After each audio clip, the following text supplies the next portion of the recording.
Once again, I'm in. Went away. No, he said No, he he's said in. he's in. Yeah, I think we got it. You get it? Looks like it. Yay. Thank you. And you have a general permission now. I think it was just for this meeting. I don't, No, not forever. And the thing that says, let it go forever, I think so. different words. Let's see, we're just running down disposal of, or disposition of AC. Anything else? It's gonna be password somewhere. Okay. What's that? I don't think it is. That was What's the password? Town hall. Yeah, town hall, with capital T, capital H with space. Let's see. Okay, right, privilege of the floor? Anybody? Would anyone care to address Ted? To address Ted. Right. That I believe he said Ted. Yeah. Yeah, since your hand is up, everybody else's is. Sorry, let me lower my hand so that I'm out of the way. There we go. Couple of things. I looked at the agenda for today, and I see that you're making an announcement about positions up for renewal. And unless it's been changed, you are making recommendations for reappointment for some of those positions before you've actually made the announcement for applicants. Just an observation. I don't know if it's right or wrong. It just looks pretty funny. During the meeting 2 weeks ago, November 3rd, I think I made a comment during the privilege of the floor that the privilege of the floor should not be used for disparaging other residents of the town. And I'd let that stand. I mean, you could make comments about things that are happening, which might in fact reflect poorly upon other residents, but you should not name them by name. And I'm talking about both comments from the public and comments from the floor. However, at the end, that was in response to something that happened during privilege of the floor. However, at the end of the meeting, one of the town board members referred to a resident, a taxpayer, a property owner, as a clown. And a little bit later, a sentence or two later, referred to someone who I'm not sure who they were referring to as another clown. And, you know, it's one thing if I criticize a town board, the town board, I try to avoid criticizing individuals. But it's another thing, that's fair game, you're elected officials. But for elected officials to criticize a resident of the town by calling them a clown, I think is poor behavior. But speaking of clowns, I'm going to jump forward to the meeting of last Monday. I have to say, and I'm talking here not about individuals, but about the action of the board as a group. That was a circus, guys. You spent an hour, close to an hour and a half, talking about things and in circles back and forth. It was not discussion, arguing back and forth. It was just drifting around in circles.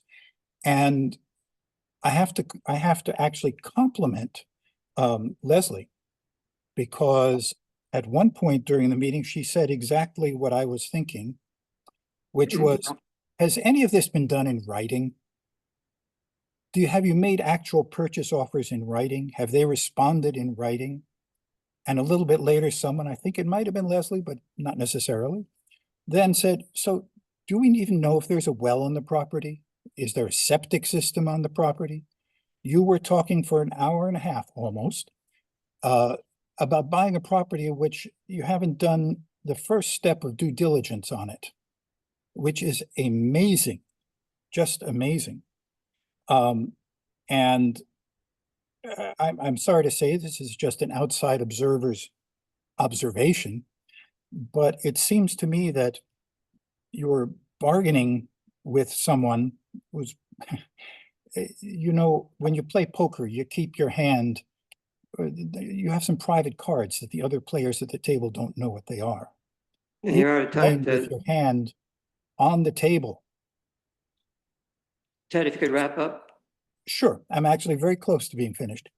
And as a result, you can't really expect to be having a very excellent deal.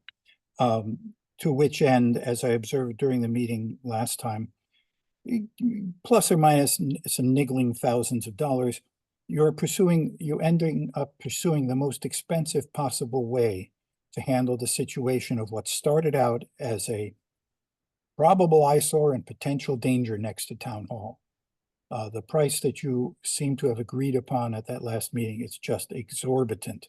$58,000 for a half-acre property, half of which is below the floodplain. It's just amazing. But thank you for the opportunity. You're welcome. Gary, Yes, I have just a couple quick questions. What is the purpose of the town board wanting to buy the property next door anyway, to take it off the tax rolls? Anybody? Privilege of the Well, floor. it's privilege. what do we want it for? We can add it to the agenda if we want to discuss it. Yeah, privilege of the floor, Gary, is to make comments, not to ask questions. Well, then I'll make this comment. As a taxpayer in the town, I think the price that we're paying for that property is exorbitantly high. I mean, we're talking about $28,000 for the purchase, $30,000 for the cleanup, another $15,000 to $20,000 for a septic system, and not knowing if it has a well or if we can tap into our well. So we're pushing $75,000 to $80,000 on a vacant lot that's a half an acre. Is it really the best interest of the taxpayers' money? Why don't we if it's condemned, let the owner tear it down? We can order that as the town board. We've done it before. And We did it this time too. Okay. well, then why, well, I guess you can't answer the question, but I still won't understand why the town is interested in purchasing the property next door for a half an acre for that kind of money. That's all I have. Okay, thanks. Anybody else want to comment? We could talk about that in conjunction with the demolition update. With the what? Probably. Been to. Yeah. We have never met, so. Where were we? Correspondence, there isn't any, I don't think. Any correspondence, Mariah? Did you hear us yet? I heard her say no. Okay, But we didn't hear her say no. no, she said in the hall. No. She's yelling from the office. So maybe you should just kind of Yeah, I got it. accept that. Well, maybe I could try and control it from here. Okay, so there was no correspondence, right? And the announcements include the positions that are up for renewal, which according to our rules of procedure, we're supposed to announce in October, which I forgot, it was in November, what positions have terms expiring.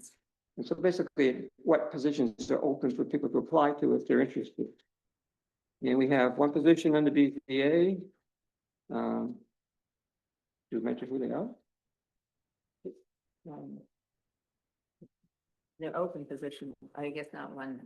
I mean, these are Probably the, leaving the open positions. well, they're open and, the current occupants of those positions can reapply if they wish. So I'm saying that there's more available in the youth commission. Right, and also on the You can CAC. CAC. Yeah. I think those are the only two that have vacancies beyond in their current membership. The planning board Planning board's BZA. got, yeah, well, yeah, Elizabeth Lamb's term is up on the BZA. Colleen Cowan's term is up on the planning board. On the CAC, half the membership, it's only 2-year appointments, so. I, Yeah, there's 4 people in the. myself, yeah, Brittany, Done. Don Schockler and Ann Klingesmith are all up for renewal or replacement as the case may be. We have let me see what's not here, but there should be also the here it is, West Danby Water District. Mhm. Leonard Dodge, with whom we recently appointed, Yeah, is up for reappointment because he took Merrill's place, who took her term is up. somebody else's place, so that, you know. Right. The term is up.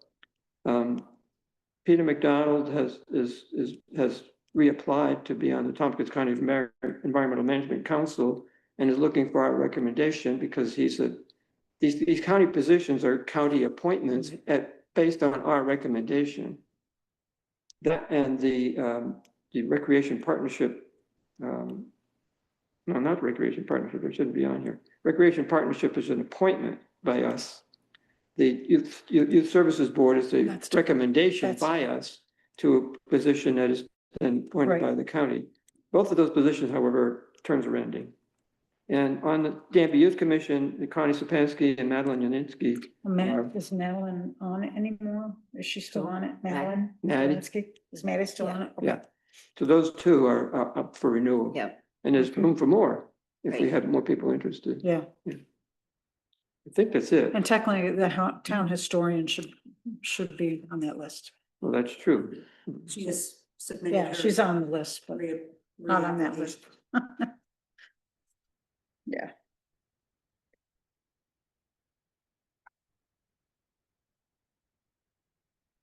I think the town historian, like the bookkeeper, is it supervises appointment with or acquiescence or Which No. what? the historian. No. No? In the past, it's been board. I've heard Well, the lots of board, discussions. it's on, yeah, every year I on, think technically it is the supervisor's appointment, but it's every year. yeah, right. It's like the court clerk. Yes. It's same thing. Right. And that's it for those. So I think we well for us to put in the next issue of the town newsletter. Mhm. You know, that there are all these positions that people could apply to and encourage people to do so if they're interested. Particularly for the ones where we have extra slots. Right. Yeah, So it's also the responsibility of the clerk to ask the current occupiers of these positions whether they want to reapply. And I guess Mariah's done some of that. And have you done it too? no, Mariah's been doing You've it. been doing it? Yeah, that's why we got the responses that we. Yeah, Yes. So has everybody been approached? We've only gotten 3. No, but I mean, has everybody been asked? Yes. Yeah. Yes, although Leonard Dodge's email address came back and it was at some consulting firm. Right, he gave that up. He has a Yeah. new address. Oh, I oh, need his new address. Yeah. You don't have it. I can give it I to can you. look for it. I've got it. I believe we have it because I, Because I think his new address is on the WD list. okay. Okay, minutes. I move we approve November 3rd and November 10th. I'll second that. Any suggestions for additional changes, or everything's been incorporated and everybody's happy? I mean, there was only one, I took everything as of about 2 o'clock today. yeah. I mean, the only thing I was thinking we should reword a little bit or add something is the November 10th one, you know, the special meeting, Mhm. you know, where it starts right out, potential executive session. I mean, we should Oh, somewhere in there say decided not to go into executive session. right, okay, Yeah, right, because that was on the. that's the agenda. only, Okay. yeah, It was because it was on the listed agenda like that, as so, potential, but because we didn't Right. vote to go into executive session, the potential never materialized, but right, we decided not to. no, well, I guess you could say that's a decision. I mean, we didn't It's a decide, Decision. we didn't because decide to. We decided to not go into executive session Right. at the very beginning. At least that's a conversation I participated in. Right, I So recall. it just should just be in there. Yeah, there was no vote, however, to, We didn't vote, no. right, so we didn't move to go into executive session. Right, So the potential never materialized. right. Right. Yeah, it just should be put in there. That's all. Yeah. Otherwise, everything looked great. If I want to add a little something about that, that would be good. Ciao. Um, otherwise, than that, we're good to proceed to a vote. Connors, Yes, Hunter, Yes. Stein, Yes. Woodward, Yes. Getty. Yes. I think that hand is the cursive. What? His, are you looking at that hand? Oh, well, I was, I see the thing in there's Captain Tilton. Oh, yeah. So Yeah, I'm that- gonna go. Let Charlie in.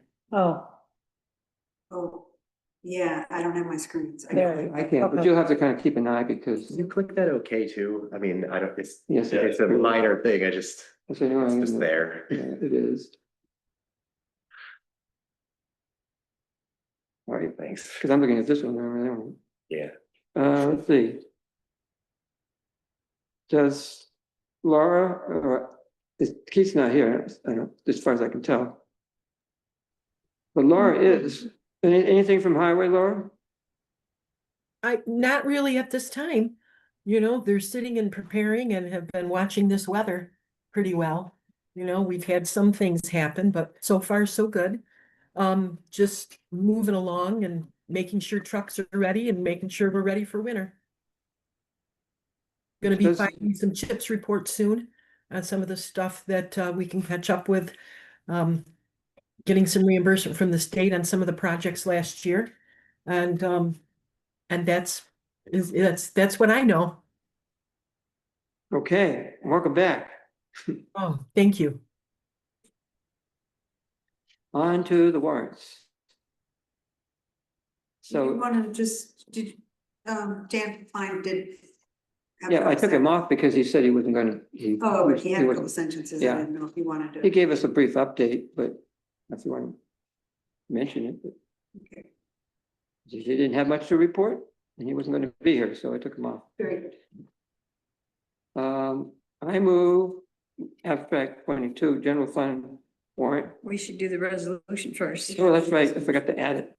Sorry about that. Transfers come first. There was a supervisor's report for the general fund, which I forgot to add to the agenda because it was added after I printed it. And then the transfer resolution. Do you have it?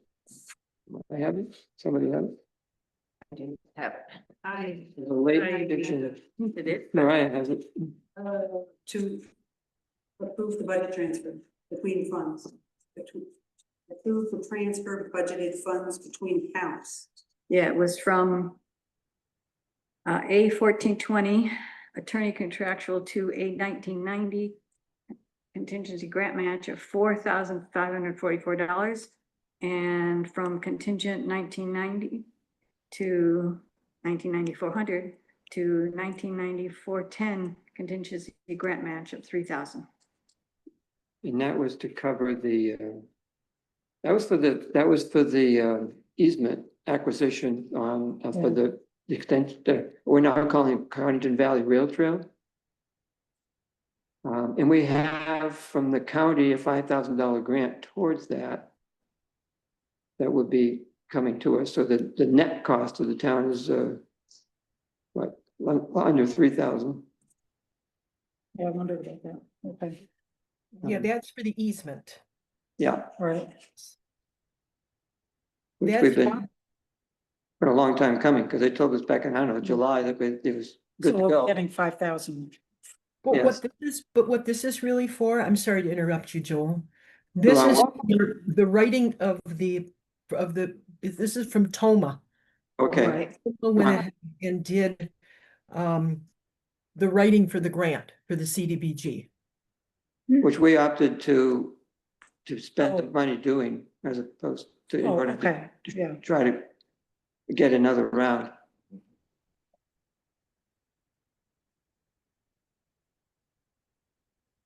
okay. So we got that wrong. Yeah, And there's just two other things I wanted to note about this abstract when you have a chance. Well, should we do the budget transfers first? Yeah, I moved. Yeah, moved it. I'll second it.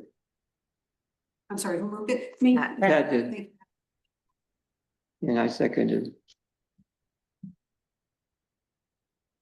So we needed to get the money from someplace. And ready for that? Connors, yes, Hunter, Yes. Stein, Abstain. Woodworth, Yes. Gannon, Yes. thank you.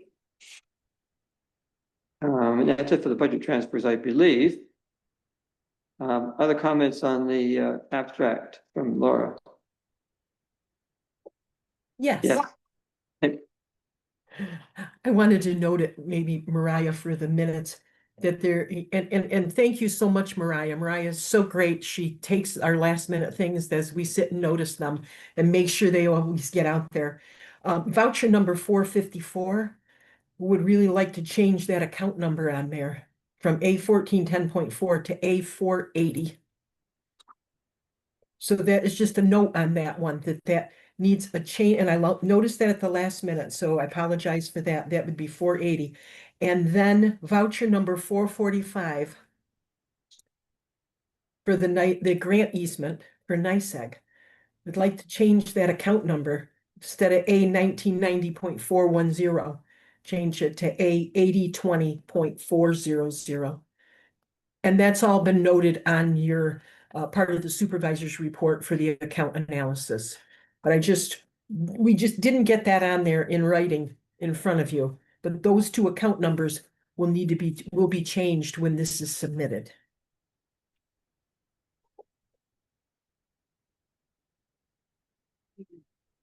Everybody understand that? Hmm? It's clear. yeah, that was pretty clear. Okay, good. Yeah. Thanks, What you guys. What about And four thank you, Mariah. 61? 461 was the addition. That's the one where, what was that addition? That was for the, E.G. I Miller. remembered at the beginning of the meeting. No, 461. No, that was the one, Yeah. that was the last minute addition. Right. And that was to pay for the first phase of the accessibility For TG Miller? project for, yeah, Oh, very good. yeah. Tatum Okay. Engineers. Was it Tatum? Tatum or TG Miller? Tatum. Okay, Was it Tatum we heard? no, TG Miller. For the. Accessibility. What So- I needed. Is that the design for the, Yeah, it was like 875 or something. okay, that's what that is then. That's That's for the structural engineering for the skate park building. Yes. Yes. Tatum or TG Miller? Tatum, Tatum. Or TG Miller over here. yeah. Okay. I'm TG Separate Miller, bills. he's Tatum. I think the invoice said, first phase design. Which is Okay. which was what. How much was it? Let me to think of that. How much was it for? Is it 871, something like that? 875. Okay. Five. It brought the total up to 53,850.13.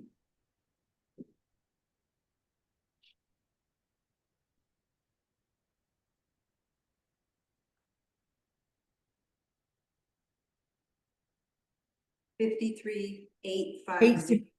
That's correct. 53,850.13. 858.13. 8. Wait, 58? Yeah. Yes, Yeah. 53,858.13. Yeah. Okay. 58. Yep. 50.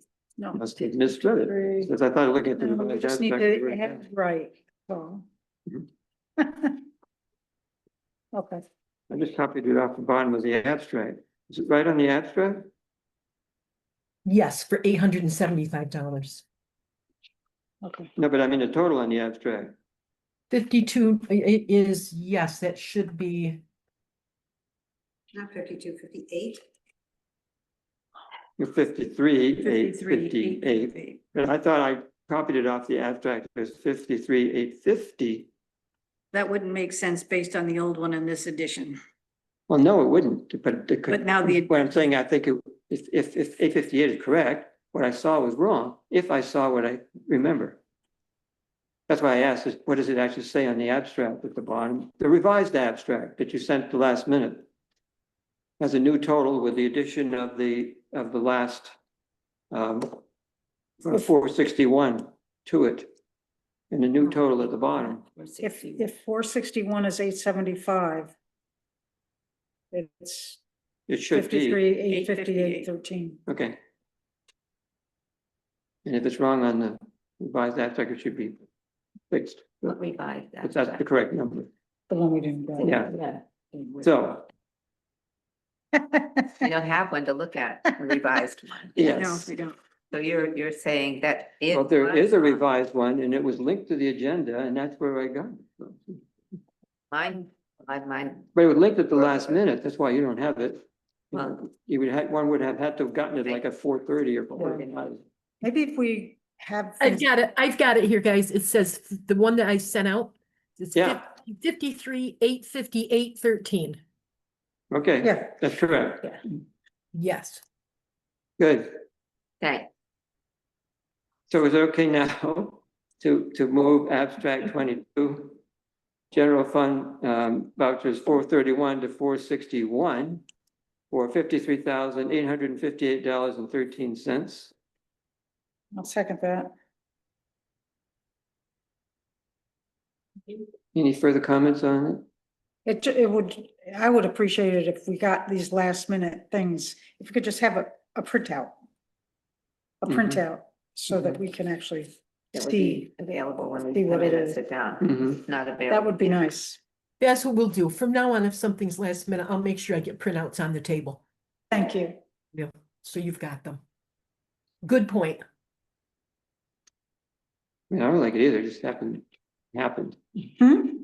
I don't like it either, it just happened. But Yeah, it the doesn't printout matter. is something Yeah. different from whether we like Yeah. the late, it's not about the late edition, it's just that it would be a simple thing to have the printout, that's all. Yeah. It would if Yeah. you're going to do Yeah. it before the meeting.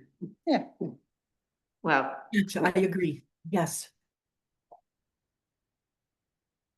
I'm Okay. glad we have I one. don't know if the next town clerk's gonna be around between 4 and 6, so Yeah. maybe just having timely information would be good. Mhm. What it means is that if it happens again, Laura will have to get the pages to you. It Because would I mean, be, we were fortunate that Mariah's sometimes there before the meeting to do it. Yes, absolutely. To catch it, and instead of trying to get a little dinner between got her it, hours and got and it. the meeting. This is another one of those times where we're going around and around. Yeah. We got it covered, it's talked about. Right, Sorry, guys. I know we try to be as perfect as we can, but sometimes you put that eye on it at the last minute and think, this is what I missed it. So I try to Well- fit it in there. And in this case, it's good work, we got it, and we can pay it, that's to me the bottom line Yeah. of this one, we Yes. got it, we can pay it, Yeah. Yes. but I had to wait a couple more weeks. right? Okay, right, Connors, Yes. Hunter, Yes, Stein, Abstain. Woodworth. Yes. Gannon, yes. Thank you. Did you people? I move the highway fund abstract 22, vouchers 218 through 226 for $24,631.51. Second. Any comments? If not, Connors, Yes. Hunter, yes, Stein, Abstain. Woodworth. Yes. Gannon, yes, thank you. I move the West Danby Water District abstract 22, vouchers 86 through 88 for $442 and Second. 0 cents. did you second it? Yeah. Ready? Connors, Yeah. Hunter. yes, Stein, Abstain. Woodworth. Yes. Gannon. Yes.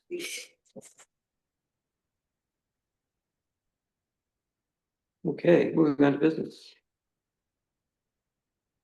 First item, 840. Demolition update and conflict of interest to Dickey, who I'm presuming is who walked in here recently. If you wouldn't mind, would you come on up and join us at the table, or we get in range of the microphone.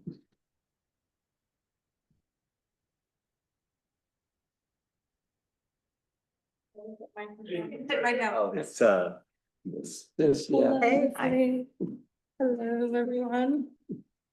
I don't know who I'm talking to. Bintu, your last name is Sidiki. Hi, Yes. Yeah. Very good, Yeah. thank you. nice to meet you, Ms. Bruce. Nice to meet you.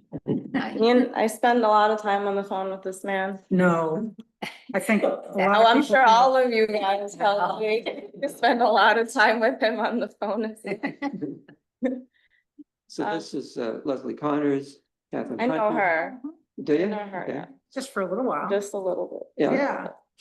Catherine Hunter, Pat Woodworth, and Tyler Stein, the other members of the board, right?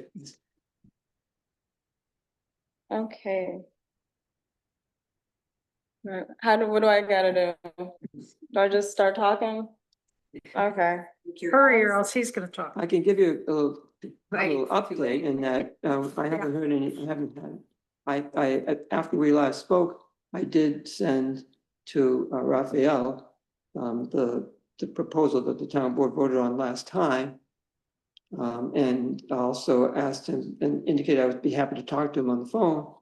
He hasn't called me back and he hasn't responded to You me. called him? I tried to call him. I ended up leaving a voicemail because he didn't pick up. Okay. And I told him I was happy to talk to him.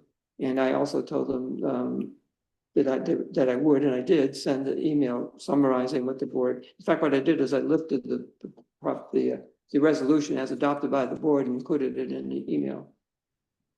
And that's where we are, basically. Okay, I don't know. I did see that email this morning. I spoke to him briefly. He said he saw it too. He said he was gonna respond to you. I'm not sure why he hasn't. I can contact him in the morning and see what's going on. But I'm sure he has other, like, I don't know. Other things going on. Yeah, I don't know. But he did say that because this morning when I saw that email, I called him and asked him if he saw the email and what he thought of it. And he was like, okay, yeah, that's what he wanted. He basically wanted like written, because I'm basically in the middle with all this and I'm speaking to Joel and then I'm speaking to Raphael about the land and stuff. And he wanted it from him because we keep, there just keeps being misunderstandings. So he wanted something written and like sent to him rather than from my mouth. So I had asked Joel and Joel said he would produce that and he did. And he did say he saw it and he did say he saw it and he was gonna reply to it. So I'm sure he will. He probably is just trying to figure out how to respond to it or something.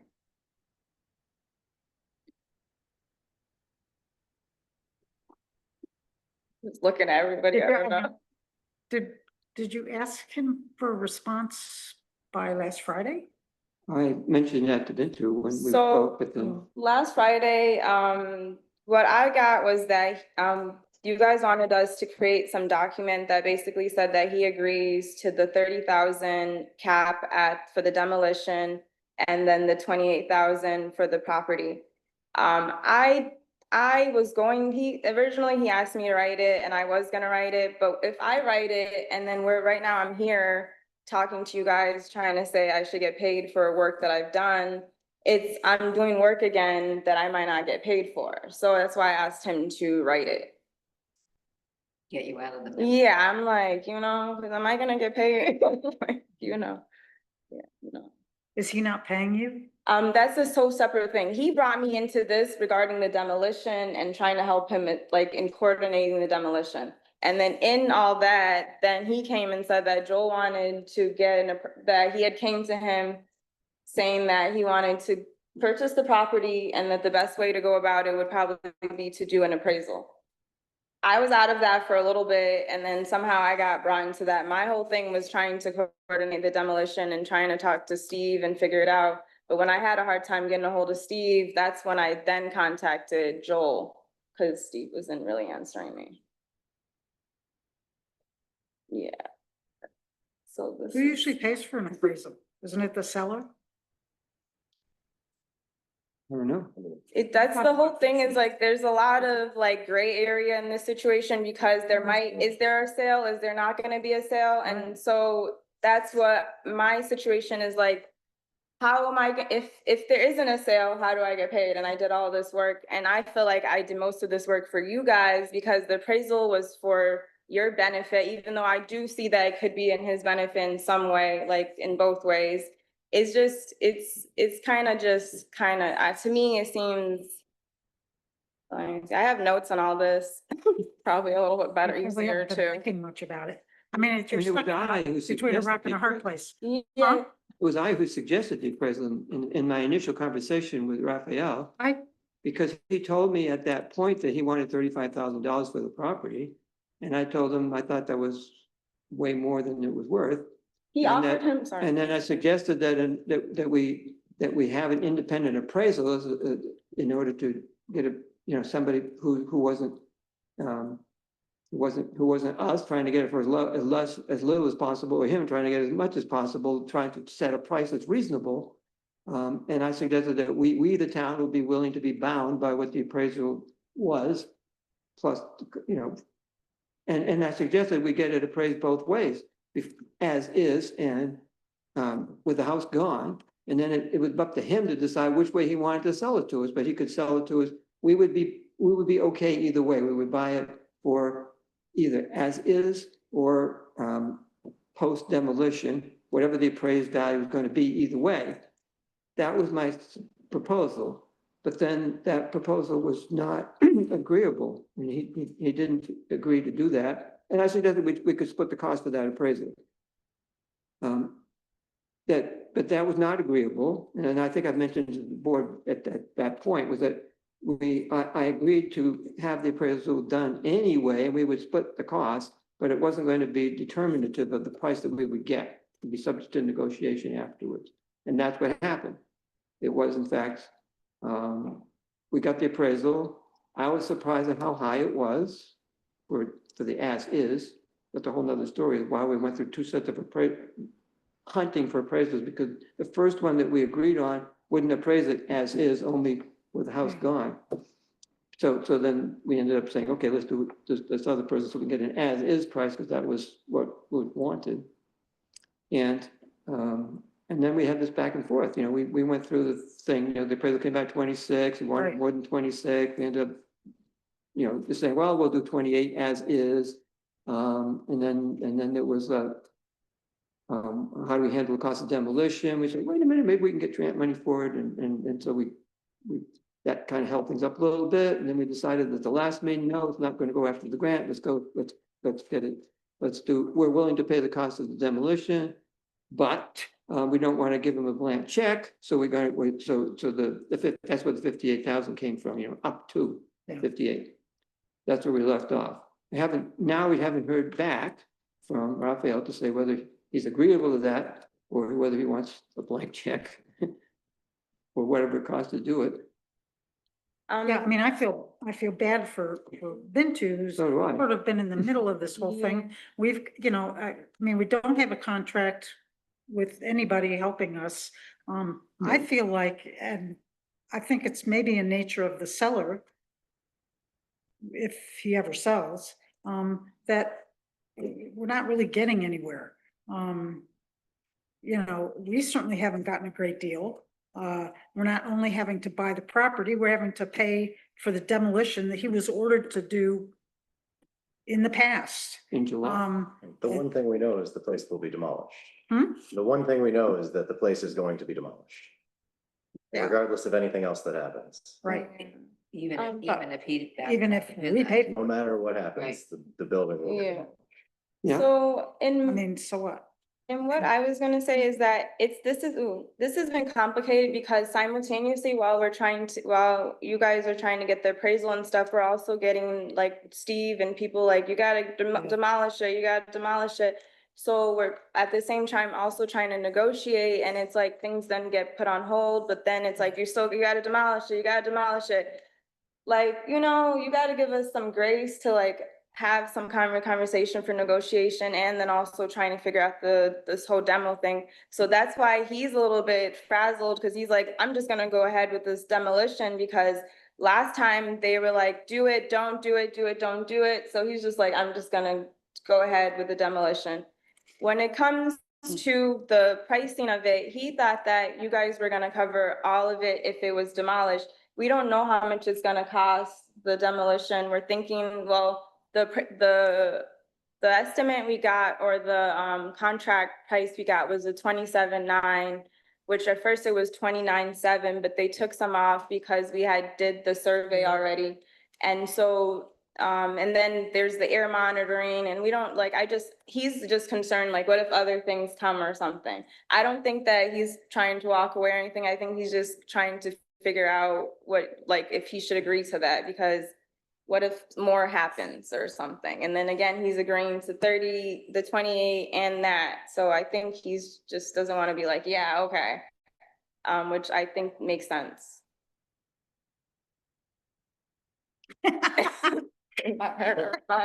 Yeah, I mean, he's, or, you know, it was appraised high, but some people thought it wasn't off the wall, 26. He's upped it to 28, and we pay for all the demolition. I'm not feeling sorry for the guy. And whether or not it's 2,000 over, 2,000 under, whatever, Another important point is that regardless of the cost of the demolition, that's the property owner's responsibility. So if it were 60,000 or 160,000, that's not a town-owned property. That's, I understand. you know, that's not the town's responsibility. I think what it was that because of it, like, all happening simultaneously, like, let's purchase, let's do this, and then there was a timeline of you guys wanting the demolition to happen like right away, but then you kind of were like, oh wait, we might be able to pause it. So I think that's why, right? That's why this whole pricing is getting to be both the demolition and the house, because it's happening simultaneously, like the sale and the demolition. It doesn't feel simultaneous. It really, really does that. And I understand how this is for you. But I Yeah. am going to say the hard thing. The hard thing is that in real estate, there's nothing until there's a signature and the ink is dry on a check, no matter which way it goes. So just to be fair and aware, this is one of the things, like, you know, I had a school until the students gave me the check and it was in the bank. They weren't necessarily in it, which is hard for you, but that is part of the nature of real estate. And I'm not trying to say things that or feel unfair to you. It's just reality. So I think what we need to do is stop saying, he said, they said, he said, because we have gotten nowhere. Yeah. And you have gotten nowhere. So it's unfortunate. Yeah. But I mean, the one thing, all businesses, no business is easy. No. And real estate is probably one of the hardest ones because of that. So I think we need to stop saying who did what or whatever and talk about what just happened. Yeah, so I guess then I don't know how to start that. Where do we say? I've got a question for the board. Would this be the appropriate place for us to talk about the potentiality that if a deal doesn't go through, and if we decide, if the other party walks away, or if we walk away and we decide not to purchase it, what is our timeline for getting the house demolished? Wait, pause though. So now we're going back to Raphael and him and you and someone else rather than me and what I came here for. Actually, that's a separate issue. You're right. Yeah. But That's what I'm that asking, isn't if what it's the Tyler appropriate asked. time for us to. Oh, haven't been it's that- hard because this all is together No. and it's it like, isn't. no. I'm only asking if now is the appropriate time for us to have that conversation. Right, and Maybe the what answer is you no. asked was if everything falls through, what's gonna happen about demolition? Anyway, 90 days, Right. 280 days, that's what you 30 have in the days. house. Well, So he's proceeded with the demolition. I was gonna say, He's already sent a contract out. I mean, he signed a. no, the only thing he's- that's missing is the air monitoring contract, which it needs an air monitoring contract. The contractor cannot proceed without a pre-demolition air sampling. So, although the demolition, permit has been obtained and the contract has been signed and the contract is poised, he's waiting for Raphael to hire an air monitoring outfit and take that pre-demolition air sampling before proceeding. That's where it stands, but he is committed, right, to doing it.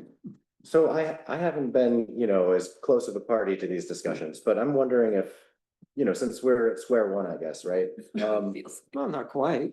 We're, we're Feels like square one. on, we've gone up a few steps. It seems like one of the things that the town would like is to have the house removed, regardless of anything else that happens.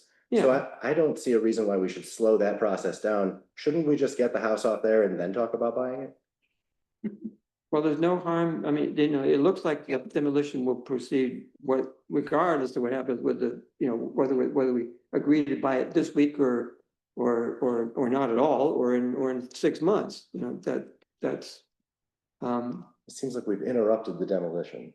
Well, we interrupted the demolition, which was supposed to happen within 90 days back in July, because there was a question of who was it better for them to do it or for us to do it? There was that back and forth. And we had it all set until well, not all set. I mean, it was more likely to happen until there was wait, maybe we can get a grant to take it out. So then we want to buy it as is, as opposed to without the house. So that paused the demolition. Yeah, That only took two weeks. That's correct, but I mean, it also Demolition was paused. already behind before that, so that didn't Right. change much. No, the No, pause, the- the pause, and when we went past the 90 days, it was because we were in negotiation, and the possibility was that we would want it as is, as opposed to going ahead. Yeah. You didn't have to. I mean, you could have got it demolished in that 90 days if you wanted to, but it didn't. But- I don't think the potential of the grant has anything really much to do with it. That was one That was discussion. the last minute thing. I know, but it was one But- discussion and done. Right, and it doesn't account for the longest part of the pause, Correct. which was due to you might want to sell it as opposed to dealing with it. And I was willing Yeah. to pause it while we talked about it. So that's a separate issue from what Bintu came for. Yes. You do have a long-standing goal of just trying to get rid of the houses that are condemned. That's right. Right, And this is the first one, and they Right. add all, it has to be I- smoother than this. Moving forward, it better be easier than this. well, I mean, that's well, what the I thought. complicating factor is that we, the town would be interested in purchasing that That's property right. Yeah. because it's adjacent to this. And I feel like we've been held hostage by him, for, A long I don't time. know. I feel like he thinks the same thing. Mm, Yeah. Well, he hasn't shown up. He hasn't shown up and has replied. So, I mean, there's been verbal communication, but nothing that we have seen from him that in reply. So Have you had a lot of interest from any other buyers? It's not anything that was listed. That's why this is kind of hard to say that this is a real estate related thing. To me, I felt like I was more acting as a coordination with helping with the appraisal and things like that, because there was no set for sale until we got past that. Yeah, we haven't gotten there. Yeah, and that's the whole thing, yeah. that's not the way I understand it. The way I understand it, if I have a house and I want to sell it. That's not what happened though. I know, but that is how I understand real estate. He has a house he wanted to, that he wanted to sell. We happened to know about it for a long He time. didn't have anything he wanted to sell. Joel came to him asking him, would he want to sell it? Then we went ahead with the appraisal and all of this is happening. There was nothing, he never put a sign there. He never even mentioned about selling it. That was something you guys came with him at. If he had, as a seller, was like, yes, I want to sell my property, and he came to me for that, that would make sense, but that's not what he came to me for. He came to me to help him coordinate the demolition of the property, which is a separate aspect. With real estate, there's different, it's my job, and it's like, people think because they watch HGTV or like whatever, that they know what real estate is, and it's like, there's a lot of different aspects to real estate, and there's a lot of different jobs we do within that job. And I know what I'm doing, so yeah. And that's not what happened. He never came and was like, oh, I want to sell my property. He came and said, the town of Danby honestly is harassing me to demolish this property because He bought it from, I don't know, the guy he bought it from before and all this stuff, and it's falling down. Could I help him figure out how to demolish it and how to go about that? Have I done that before? I said, yes. So then we have a contract for me to help him with the demolition. From there, then Joel came and said, hey, would you be interested in just like selling it? He offered him like 10 or 15,000. He thought that was ridiculous. He didn't even want to hear about that. I got back in touch with Joel because of the demolition again, because I could not get a hold of Steve. And he told me, oh, if you can't get a hold of Steve, Joel is the manager, so you should speak to him. And that's how all of this has been going on. It would be one thing if he was like, he put a sign in front of his house and was like, I'm trying to sell it, but that never happened. This has all been me, this coordination and like, Yeah. I can't even So he think had a right now. contract with you to help him demolish. Yeah, coordinate the demolition of the demolition. property, yeah. There's no sale here, so it's like you can't keep saying, oh, this is what you do as a realtor. We as realtors have many hats, and one of the things I was doing is coordinating, and the coordination of the appraisal was something that took me a long time. It was a really annoying process. You can ask Joel, he was there through this whole thing.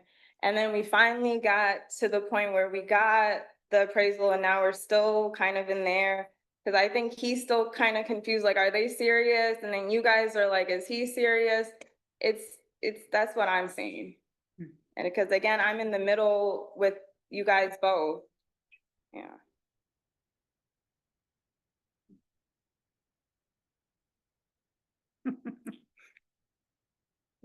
Well, And I, for my part, did not, didn't know what Vinto's relationship was with Raphael. All I knew was that he referred me to her. So It sounds like he had a contract with her to help demolish the property. Well, so I presume that she was acting on his behalf.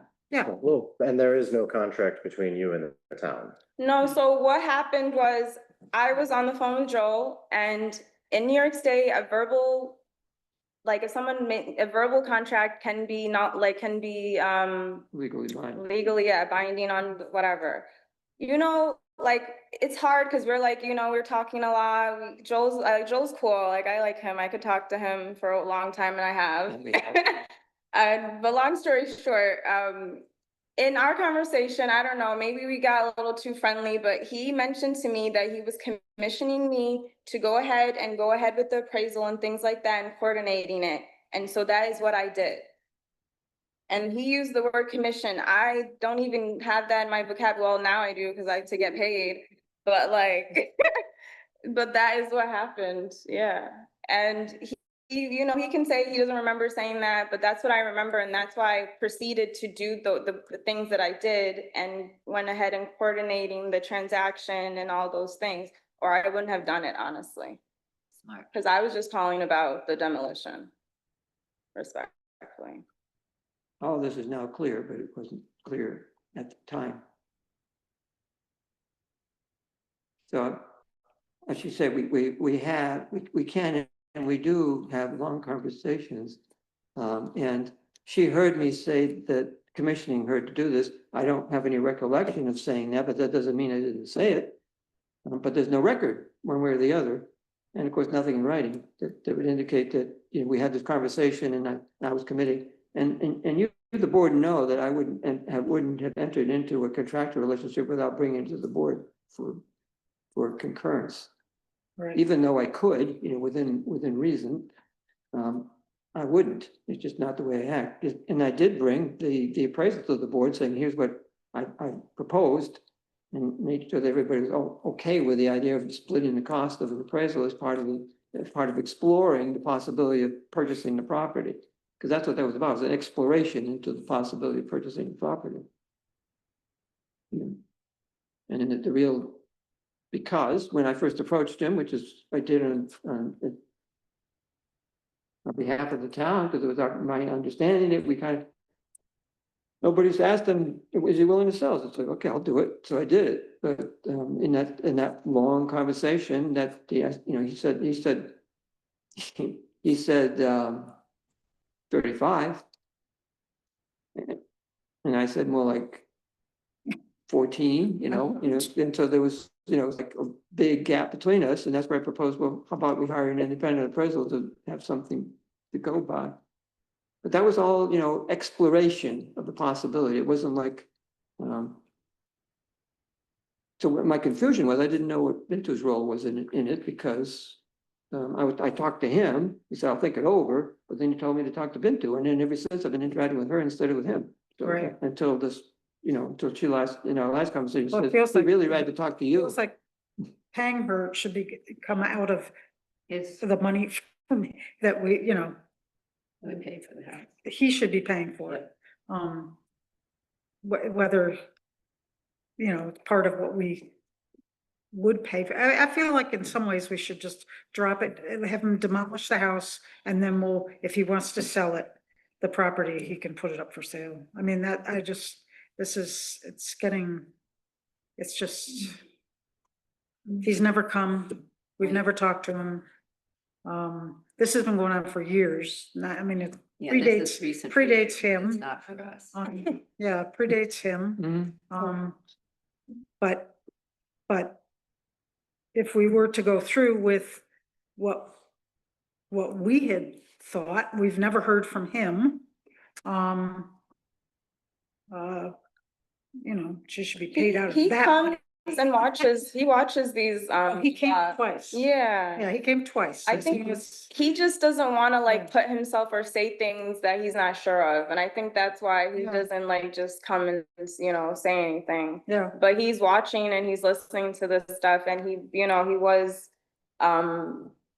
in agreement with moving forward either way with the demolition and the purchase. So I do think he's, He's not here now. no, he came to, there were like twice where he was- Early on, yeah, it was a while ago. He hasn't come for a while. back in Um, July, I think.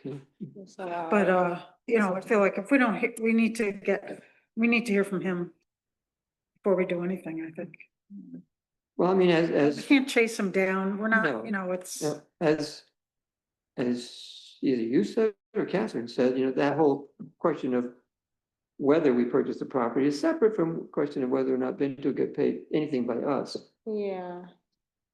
which I think we should answer that question. Are we willing to pay her anything for what she has done, which she thought she was doing on our behalf?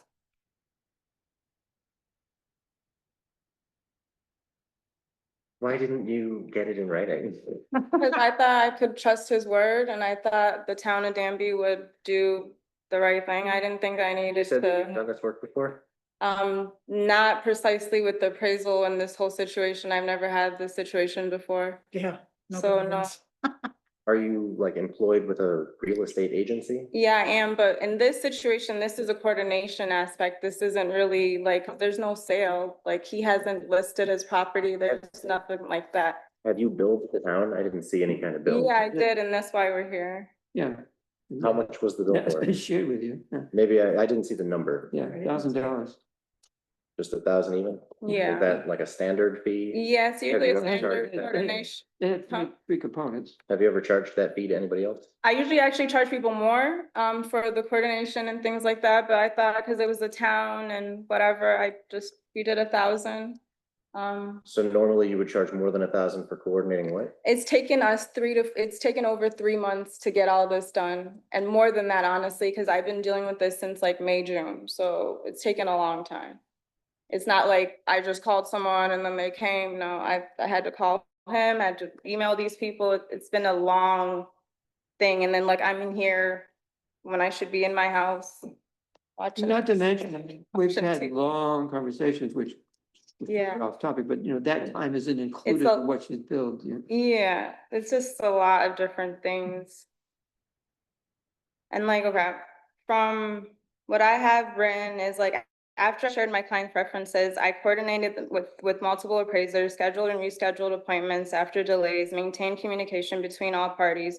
I drafted documents at Joel's request, and I delivered the appraisal that the town relied on in attempting negotiations.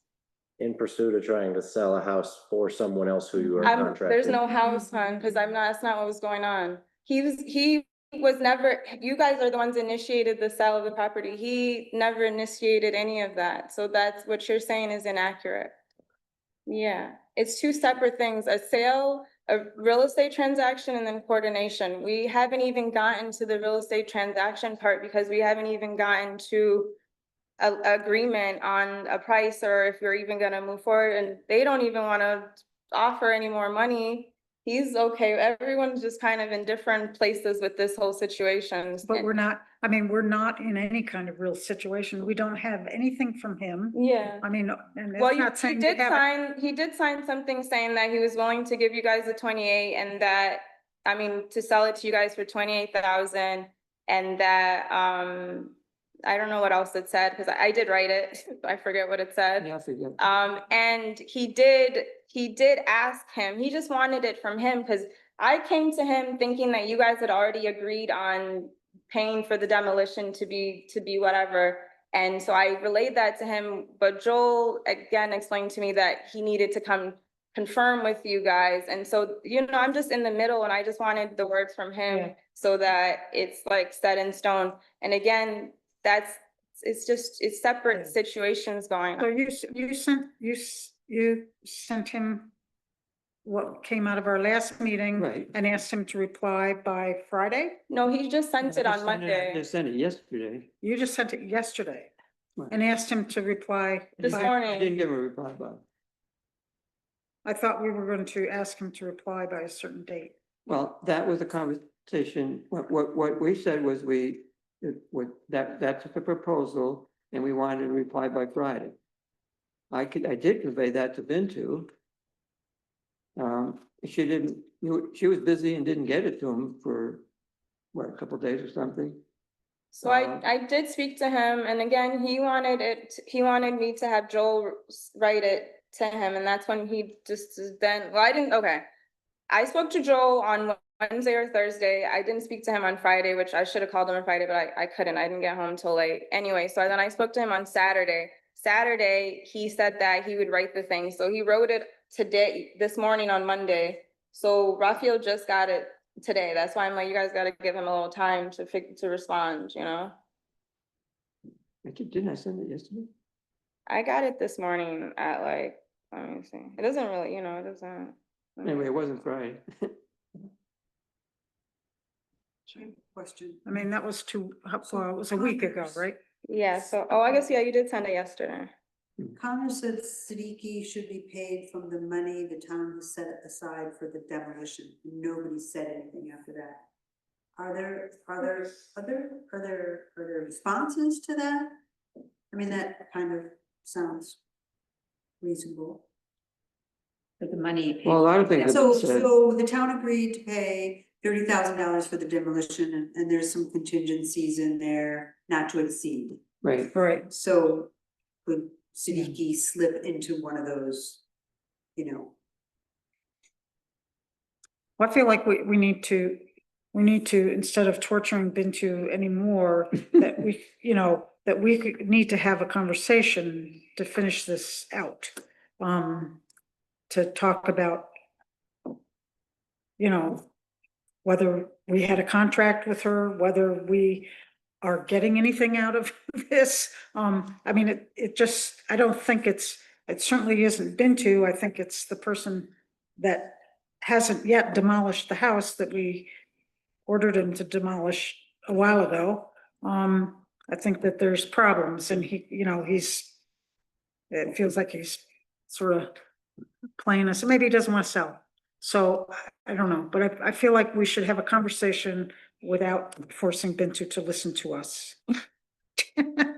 That's my feeling about whether, and so that we can talk about whether or not, we're obligated to pay her for the time that I don't get paid for the time that I talk with you. I mean, that's not even. No, I'm fair. not charging him for the time I talked to Joel. Yeah, she didn't charge for that. She charged Yeah. for the actual work she That- did. She doesn't. Well, she spent a lot of time. Yeah, I And spent she a didn't- lot of She time. didn't charge for all that time talking on the phone. She's only talking for actual. Right, I'm talking to him for hours, Yeah. as you guys are, I'm sure you're Yeah, aware of. yeah.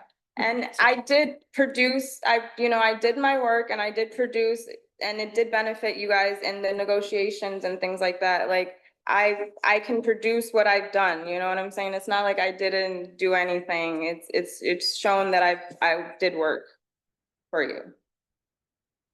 Even though it's not, the way I stated that was not very like articulate, but. No, I mean, I feel like we just But I- haven't gotten anything and yeah. it's not your fault. It's not you, it's the driver is asleep at the wheel. I've got no doubt that you've done a lot of work. I'm just surprised that we would have entered into an agreement to pay anything this far before we, I'm surprised. I mean, you know, I didn't speak with you, so, you know, I don't know. I'm just surprised. Well, we did talk about having an appraisal. We did talk about that as a board and agree on it. So we did We talk about did. something ahead of time. Yeah. Yes. Well, I mean, it's a good idea to have an appraisal before buying a property. Especially when the asking price is so much higher than it's worth. I thought so, and that's why, you know, I agreed we'd pay half of it. He agreed to split the cost. What's the issue here is not that, for which, you know, the board was on board with it. It's what, it's Fintu's time. And subsequent bill, which, she did do a lot of work for us, you know, but.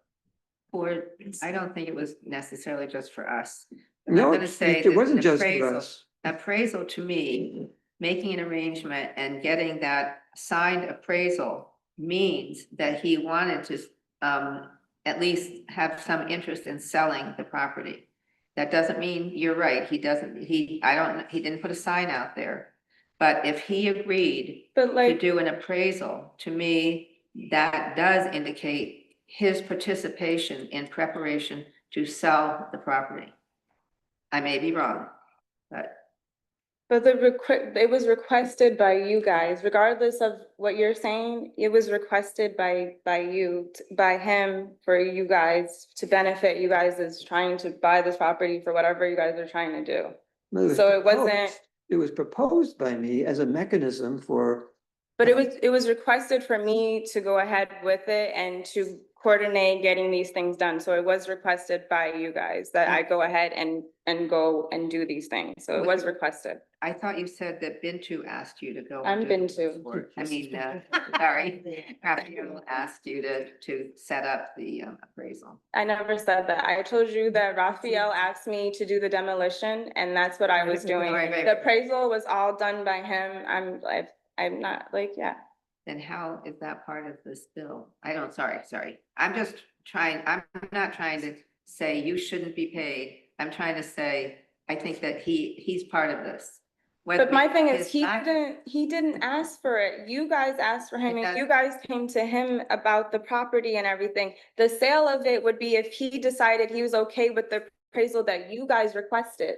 Because you guys were hoping to benefit from the appraisal to buy the property from him. He never requested it. He didn't ask for it. He's fine with whatever. He wanted me to go ahead and help him with the demolition of the property, and that's what my whole thing has been. But then every time we go ahead with the demolition, it's like, oh no, it has asbestos. Oh no, we have to do this, we have to do that. So that's why it was taking so long, and I kept having to get a hold of Joel, because again, Steve was not replying to me, and Joel is the supervisor. And so I needed to talk to someone, because it's on one end, it's like, you got to get this torn down by this time. But then the guy that I'm supposed to be talking to is not responding. So I had to contact him. And then he brought in this whole appraisal thing. It had nothing to do with Raphael. His whole plan was to remove the property from this whole time. You guys requested the appraisal to benefit you guys in trying to purchase this property, even though now, you're saying you're not sure and whatever. And regardless, Raphael's not even here. This is again about me and the work I did with the appraisal, not about a purchase or anything like that. Well, I never saw the appraisal as being typical for our benefit. It benefits you and him both. Yeah, exactly. Yeah, Which is why we agreed to do it, split the cost. yeah, but you requested it. That's right. You requested it, I and you suggest- came to me. No, you requested it. You can't even told him you requested it, Joel. When you went to him, asking him, telling him that you wanted to buy the property for 10,000, he told you 35. You then said, oh, let's have an appraisal. You guys went back and forth for a while about it. And then finally, it was something that you wanted. You even admitted that you were the one that went up to him regarding it. Yeah. So that is the If it were- request. if it were semantics, because I proposed it, Okay, I would say. I think we He- need, I I think we proposed need it. to have a discussion. I proposed it, he agreed to it, Yeah. not on the terms that I originally proposed, which is that we'd be bound by it. And my thing But is, he I did- wouldn't have performed this work if I wasn't instructed to, and I was instructed to go proceed with the appraisal by someone that works for you guys, Danby, and so I did proceed with that. Raphael never asked me to go ahead with the appraisal, he never asked me to do any of that, so it's hard for you guys to say to try to put it on him when this was something you guys requested. I thought he told you, how did you get a hold of Bintu? Because he told you to. I Okay. got a hold of Joel because I was calling him regarding the demolition for Steve, and then that's how me and him started getting in contact. And I that's, thought I got a thought hold of that- him. Raphael told you that that Bintu would be a resource for getting. That's what. Well, for appraisal? interacting, basically, that she would be acting on his behalf, I thought, and he gave me your phone number. And that's Right. that's how I have it in the first Right. place, is because Raphael gave it to me. But I called you regarding the demolition. It was never like we started speaking regarding the appraisal. This Yeah. is just a hard thing. No, it It's is. like, I I just feel like I should get paid. Let's give it a rest. I'm saying, Yeah, I I think shouldn't argue with you guys or anything. I just feel like I just should get paid a little bit of money. And that's it. Yeah. You know what I'm We saying? need to just have a discussion and let Bintu not have to listen to us. Yeah, I'm not trying to argue with you guys. Yeah. I just feel like I did Yeah. work and, in coordination, not in real estate. And I do feel like I deserve some form of payment. And that's why I'm here, basically. And I do understand what you're saying, because Raphael, I am introduced with this, but with my conversations with Joel and then my procedure with the acts of getting these things done, I felt as though, and from verbal conversation, I felt as though I was commissioned and told to do these things, and I did. And yes, it benefited both of you, but in the long run, you guys requested this work. Okay. And she's here so that she could make that case, because. Right. Good job. I think we need to have a discussion. It's kind of awkward now. I know, really. Really. So, So, yes, I agree, we need to have a discussion. Do you want to do it in open session, executive session, to some of the time, or what? it's a lot, I feel like personally, it's a lot to think about. Okay, so you want to defer, basically think about it till the next meeting, and we can talk about it then, or do? We could, we could even have another special meeting, Meeting. as far as I'm concerned. So long as this was the only topic on the table. Especially if it was in the evening. Hmm? I said especially if it was in the evening.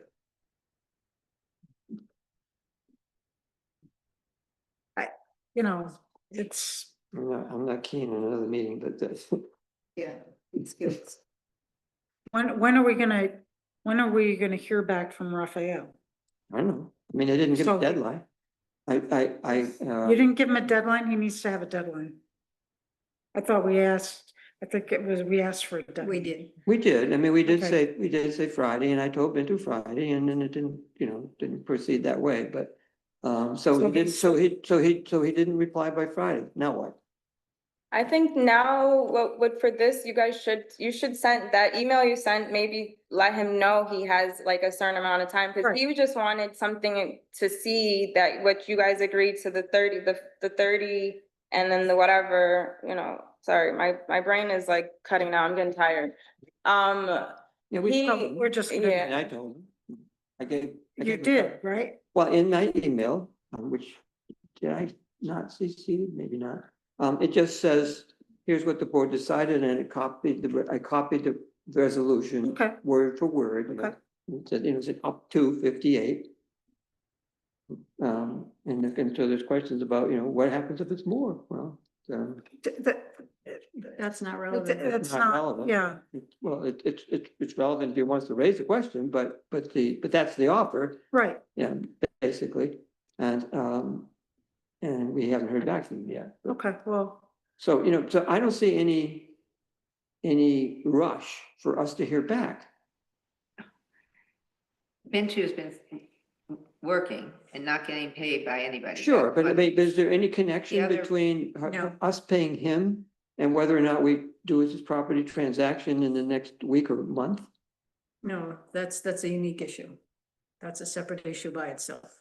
That's another issue, but. Well, not- it's an issue that Bintu brought to us that we didn't know was gonna come. I mean, we know it before you got here. But this wasn't part of what the town was looking at when we were gonna, try to buy that property. Right. So it is, and it's. I mean, it's a we've been aware of it for a while because it was attached to the agenda for the previous meeting. For Bill, that this was out there, that she felt that she deserved to be compensated for her time. It's not something that this board hasn't been aware of for 3 weeks. But, So there's one thing could be seen as a rush that we haven't acted on that from the last meeting and now we're maybe not doing it again. Do you guys want to do like 25 minutes in an executive session at the end of the night? That's Is that a fine. movement? Hmm? Are you moving that? I mean, I'd be happy to throw that out there as a movement. I mean, I'd be willing to do that as a way of resolving that question, whether, Vince's question. Mr. Bintu's question. I see that as separate from the question of. That's what we're talking about now, just that issue, so we don't need to bring those other things up now. That's what Be we're nice to aiming just keep Well, it at that. Just keep it at that. Leslie brought it up, Yeah. and addressing it. It's like, what about the fact that we made an offer and he hasn't responded within the time that we gave him to do it? Two separate issues. We need to talk about one at a time. And the issue is whether we have an executive session tonight to deal with this one specific issue paying bid to. That's what's on the floor. Well, it could be on the floor. We make that motion. Yeah. I'll second yeah, it. I'll second. Second. Okay, so we got any number of people willing to make a motion. Yeah, I did originally. Yes, it's your motion and Leslie seconded, have an executive session at the end of the meeting Okay. to address the Bintu question, Bintu compensation. And then when it comes to getting him to do a thing, I think he doesn't realize that this is a purchase offer. You guys are off like that. He just thinks you guys are still in like discussion. So I think you do need to make it a little bit more firm, like this is what's going, like you want an answer at a certain time. Cause even me, I thought you guys were just like, it was still like, I didn't think it was certain, honestly. I feel I'm like it's the confused. exact opposite. I feel. And I know that you're Yeah. saying he feels the same. I feel like we've been clear about Yes. something and then something changes. He either doesn't respond or he comes back with, you pay for the whole thing, or something changes. So But- then we have to go That- all the way that's- back. So it's, Yes, I agree. I it's- understand what you guys are saying, Yeah. but what's happening is telephone, one person saying something, then saying to someone else, and saying to Yeah, someone else, yeah. and saying something else. It's gonna happen. If you want a direct thing from him, you need to, the email that he sent is good, and then have it, need a date by this time. Right. We're having too much telephone. Right, He's coming to me, I'm coming to him, he's probably going to other people, I don't know. Like, not. Yeah, I thought I was being clear. yeah.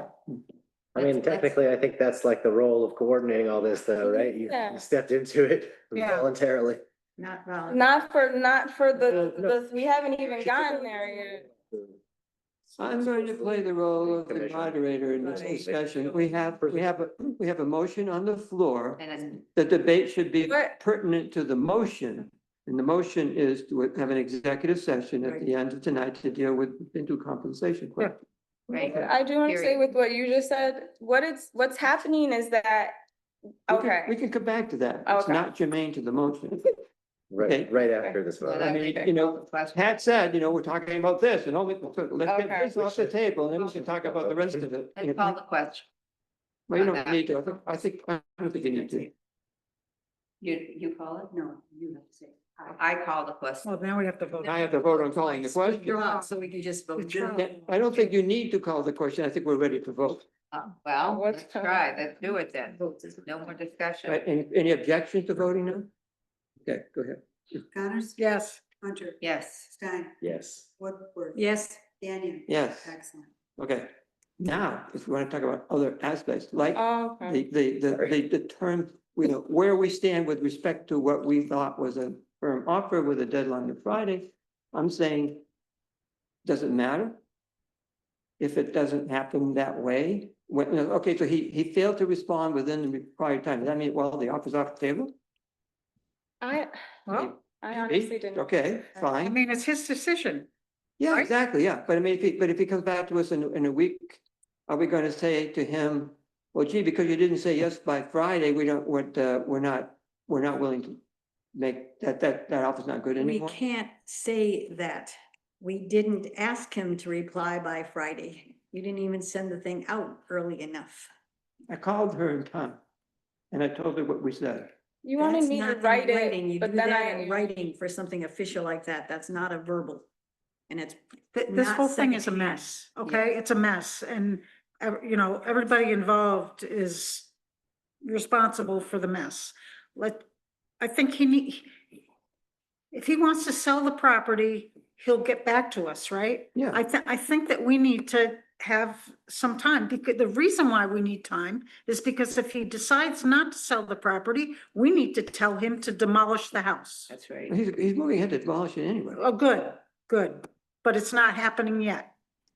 No, Because now we gotta do the air thing, and who's gonna do that? Who's gonna, Oh, coordinate that. I'm You know, working on that. Bintu's working on that, you know, I mean, so it's Every- this is There's getting a lot of old. coordination. Yeah, this is you know. getting old, and it's not, you know, it's every- not working. And whether it's our fault or Raphael's fault or whatever, this is not working out.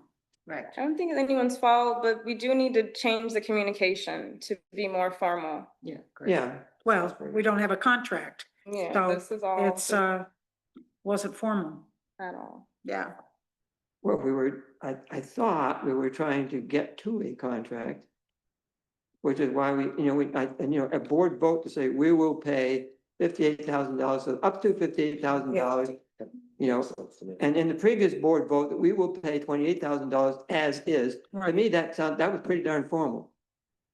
I mean, I conveyed it by telephone, but it was a board vote, and then it's in the record, and evidently Raphael's been watching the meetings anyway. He should know that, you know, what conversation watching. was associated. Well, you can see these things without having to come to the meetings, you know, the recordings are available. Oh, you mean afterward? Yeah.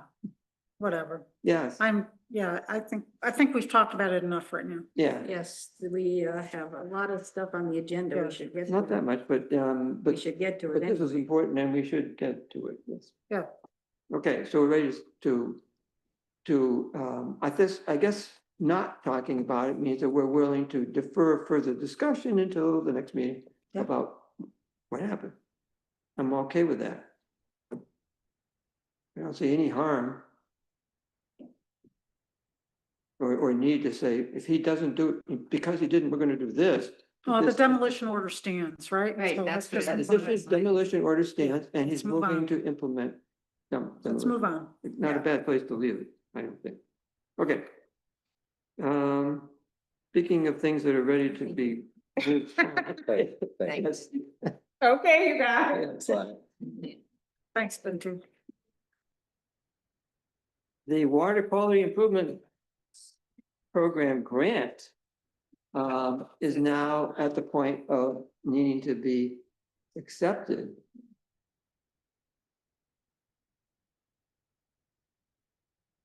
And I need the board's office to sign it. You want Greg to say anything about this? You're talking about the 80-page contract? Yeah. I'm talking about the Water quality improvement project. water quality improvement Very program long. grant to put in sewers. The sewer grant.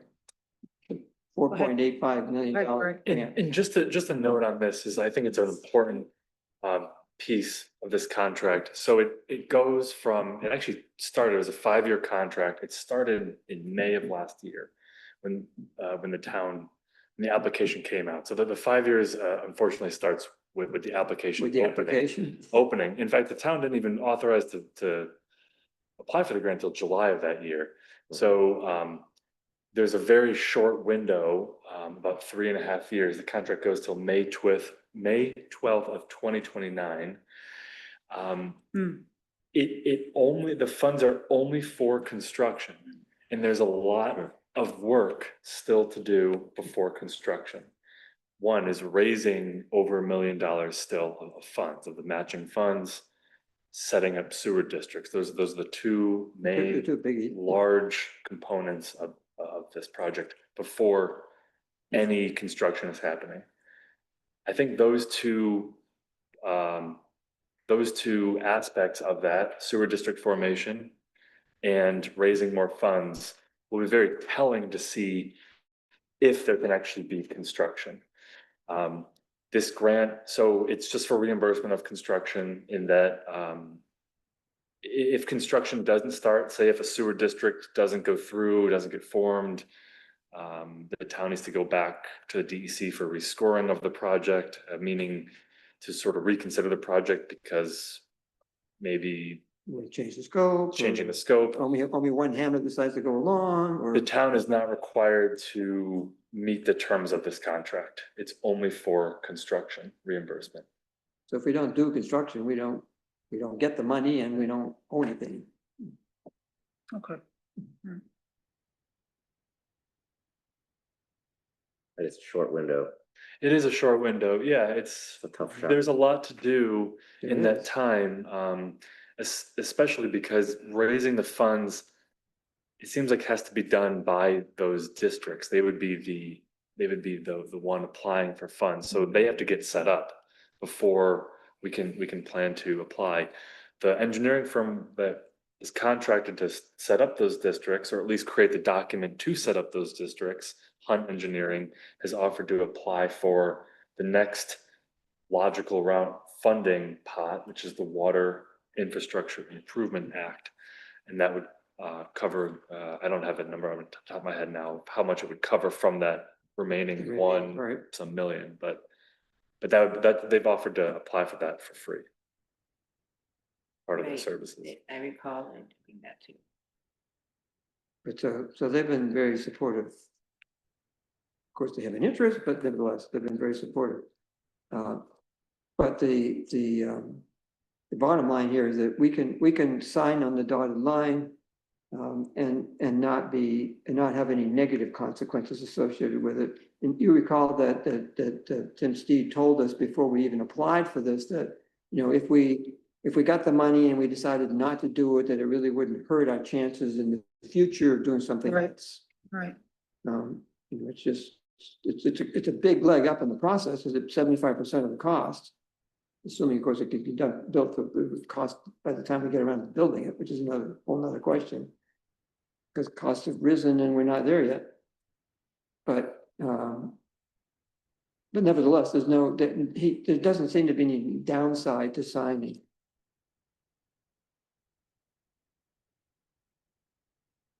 So I move that the board authorize me to sign this contract. Let me into the meeting. Hmm? Let me in. Oh, you're out again? I'm out. I don't see you trying to get in. Really like the idea of like efficient collective infrastructure We need a second. in the before we densely populated parts of Danby. I'll but second that. Okay, I feel like we need a really good plan to be able to get through all that and into construction in 3.5 years. Not that I think it's impossible, but it would be awesome to have like a plan. well, we need a plan. Yeah, No like question a about detailed it. plan with dates and like a Yeah, plan. well, so they are charged with doing a map plan and report, which is going to be the roadmap to what it would look like. I mean, it's the specifics of what would be installed and who and where the district boundary is going to be. I guess more specifically, because like I know that stuff exists and you know, that's excellent. More specifically, I mean like a plan for like the people at this table for like, you know, there's 2 weeks until next Monday, and like, how can I help? Specifically. Well, we have a committee. Yeah. Uh, Because it's just, it seems like a tough shot, 3.5 years to get to constructing the sewers. Yes, That's. absolutely. And but I can tell you where we are Might with, be me, but people very busy keeping on. What's the their phones. recommendation of the committee? as far as, now that, you know, we do have a committee which was charged with looking at the preliminary engineering report Right. and discerning whether it's the best fit for Danby. And if so, then, you know, working with Hunt to flesh out what we would specifically put into a map plan and report, which then informs the district formation process, and here we go. We need to, at this point, you know, once they get, we've already gotten that charge mostly fulfilled. The group has met, the group has reviewed the map plan, the preliminary engineering report.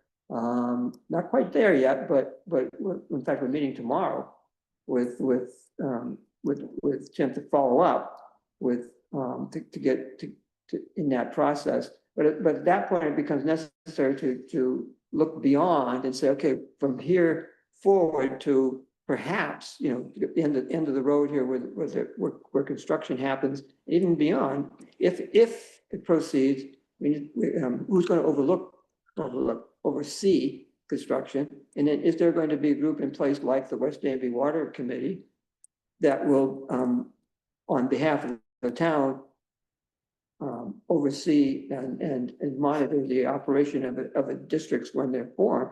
That's looking way down the road, but we're, Greg and I are communicating back and forth with Guy right now about what kind of a committee gets created and whether it's advisory to the board. And if so, he's saying that advisory committees shouldn't have town board members on them because you can't be advisory to yourself. And I'm saying, why not? Okay, so if we need to, That makes this needs to be signed Yes. in order to move forward. This does, yes, Okay, right, let's vote. Let's go. right, yeah. I let you in if you would, if you showed Yeah, up. no, I'm good. Who moved this? Joel did. I did, and You, and who seconded it? I did. You did? Leslie. Thank you. Connors, Yes. Hunter, Yes. Stein, Yes. Woodward, Yes, Gannon, yes. thank you. Do you want to know more about this, or should we go? No, Okay. One thing I'd like to know, that I would recommend that regardless of how this committee is formed, I would like a representative from the committee to speak. Not for you to bring the information from it. I'd like to have a representative from the committee to bring You mean like to have another representative? yeah. Yes, Mhm, that would be helpful. I That'd be said, nice. Yeah. not you, another, yes. Mhm. another. So that maybe it would be a little shorter and a little clearer, so. Sorry. So I feel like Captain Obvious on this point, but it seems like, you know, in addition to the 3.5 year, you know, target that we would have to hit, Yeah, maybe the biggest, the thing that's gonna cause this to not happen, I would say, is if we produce an estimated cost increase for people that they don't want to accept. I mean, right, that's gonna be the sticking point, is like Absolutely. that this is more expensive than what people think they're gonna get out of it. right. And I mean, how soon could we get to a point where we would have a good idea of like a window of how much this would increase? That's what the preliminary engineering report will get us, is it has to include The map plan and report. map plan report, right? Yeah. Because that would show us who has to pay it. But it also but shows how much they would pay. yes, it also shows how much they would pay, because it does what the custom cost. It looks at what the funding for it is, and then the operating costs are part of what has to be projected. Because that could very well be the last step of the process. It's actually more in the beginning of the process. Well, no, but I mean, like, if that number's too high, Means the people then it would just be over. Oh, You know, not that that's like, I'm not hoping for that. I'm just saying that, like, we have a threshold coming up at some point when we see these numbers and show them to the people of Danby, and we all like collectively decide if the price is good. But besides what DEC has guidelines, you know, that exceeds, I forget what it is, $650 per dwelling unit per year or something is it's not regarded as affordable. Oh, okay, You right. know, so if we're for a completely different ballpark, if it comes in like $2,500 or something, then it's an obvious no-go. You know, we have to come up with more money someplace. But if the operating costs are going to be that high, even if, in the best case scenario, we get a grant for the balance of the construction, and then it comes down to the operating expenses. So, And the operating expenses are going to be determined by the preliminary engineer, not the map plan and report are going to be determined. And they can be with grant funding, if we have to borrow the money, you know, if you have to borrow the money, it's going to be expensive within the district as well. And that adds to the annual operating cost. Because there'll be capital costs for the operating costs, but those. Well, we're getting into the weeds too. We are. I just want to add, just in terms of the timeline, so you know that the plan is that by this time next year, if not a little bit sooner, we should have this map plan and report in hand. So that is the charge for Hunt. The town entered into a contract with them. We haven't issued them a notice to proceed because we formed a committee and got an outside engineering company to review this engineering report. So we've kind of delayed over the last few months. But the plan is that if they start in January, we've been quoted could take 7 to 9 months to put together this document, which will give it's a legal document that would say this is the cost per user for this system. And then the town would have to schedule a public hearing in order to make it a full district. Right. when you say the cost per user, are you saying like an average cost per user, or are you saying that the cost would be borne equally No, of all the people? Because it would be it- property tax. It's actually, this is stuff that we've learned over this process. It's how the town wants to do it.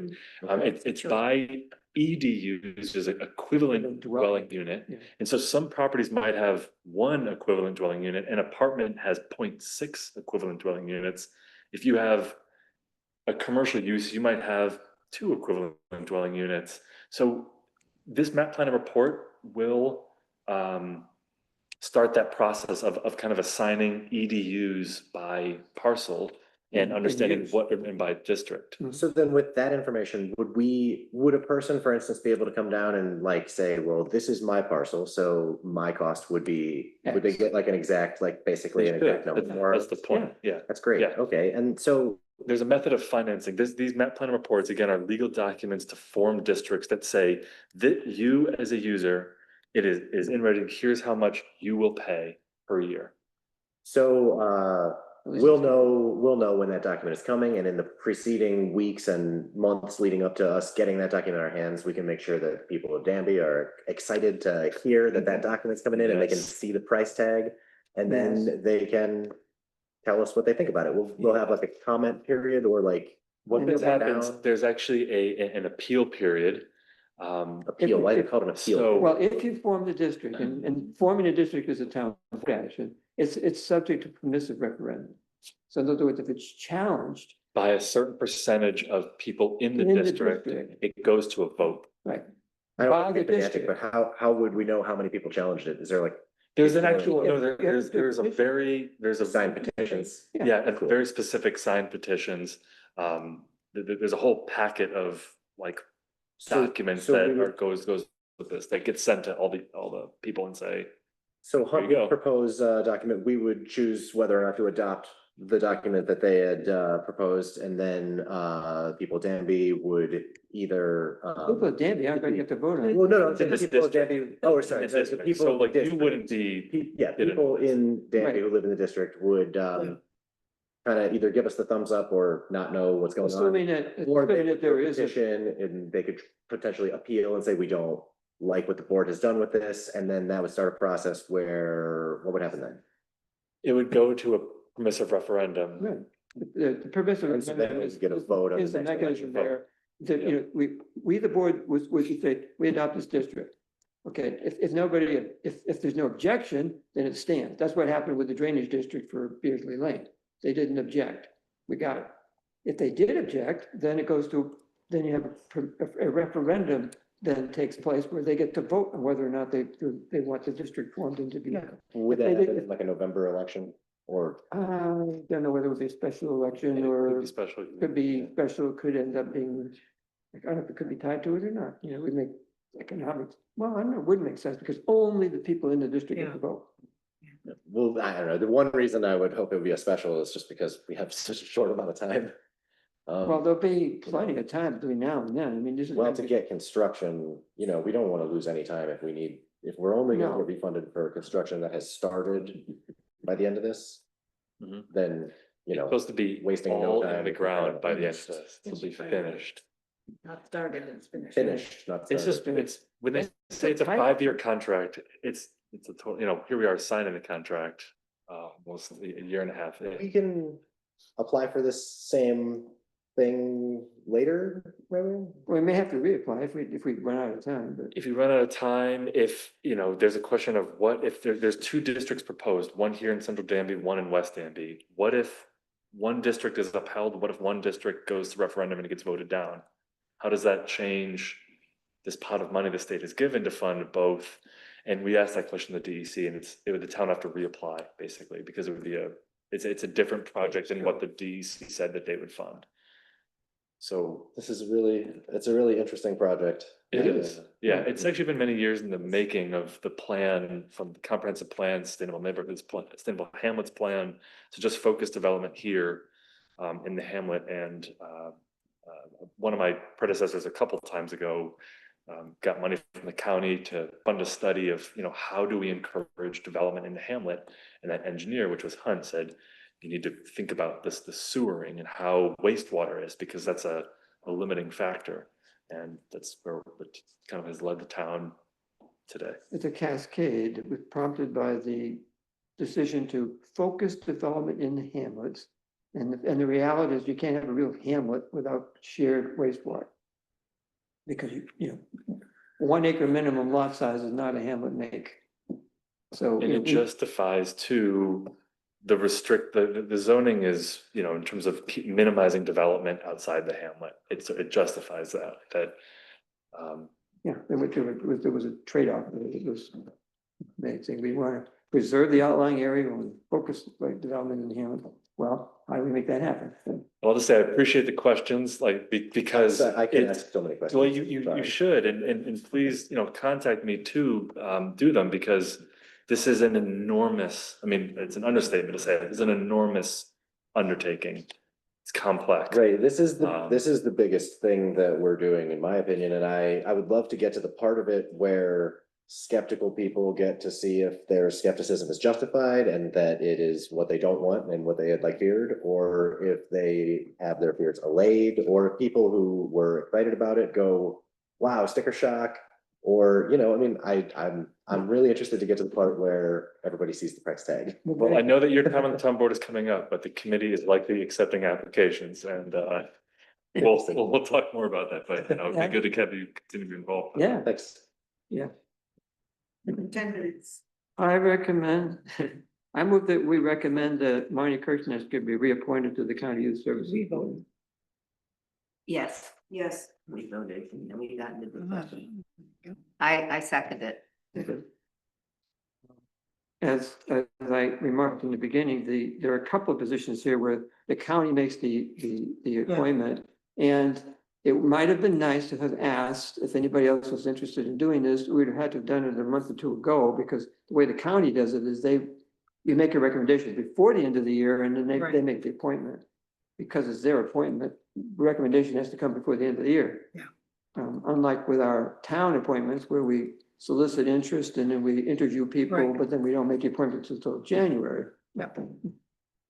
Okay, So, but we didn't. Mine is interested. She's been doing a great job, so why not recommend that she do it again? And we do have a second member on the County Youth Services Board from Danby who's filling an at-large spot. There are At-large, but, right. at-large vacancies as well. So if there are additional people that are interested, I'm sure they can just contact the county youth department. Good point. And With high probability they could get on. well, You know, I do, you know, I don't wanna say that, but. There might be. But probably. Yeah, oh, Oh, and we certainly have positions on the youth commission. yes, for sure. Mhm. Right, Any, Okey-doke. any discussion? no, Connors, yes, Hunter. Yes. Stein, Yes. Woodworth, Yes, Gannon, Yes. thank you.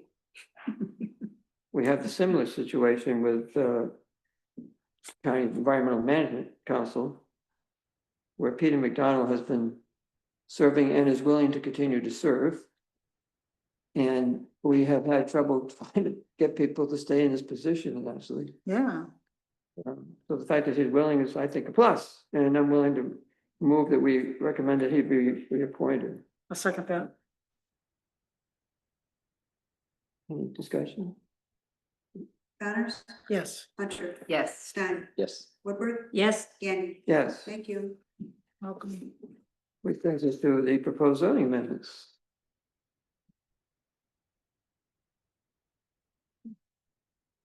Wondering, did you extend the meeting or? We don't have to yet, but Okay. we've got 10 minutes until we Can do. you squeeze it into 8 minutes? Yeah, I We got a couple of other things to share with, but you know, zoning, a lot of it just might take orientation to those who aren't as familiar with the zoning ordinance, so.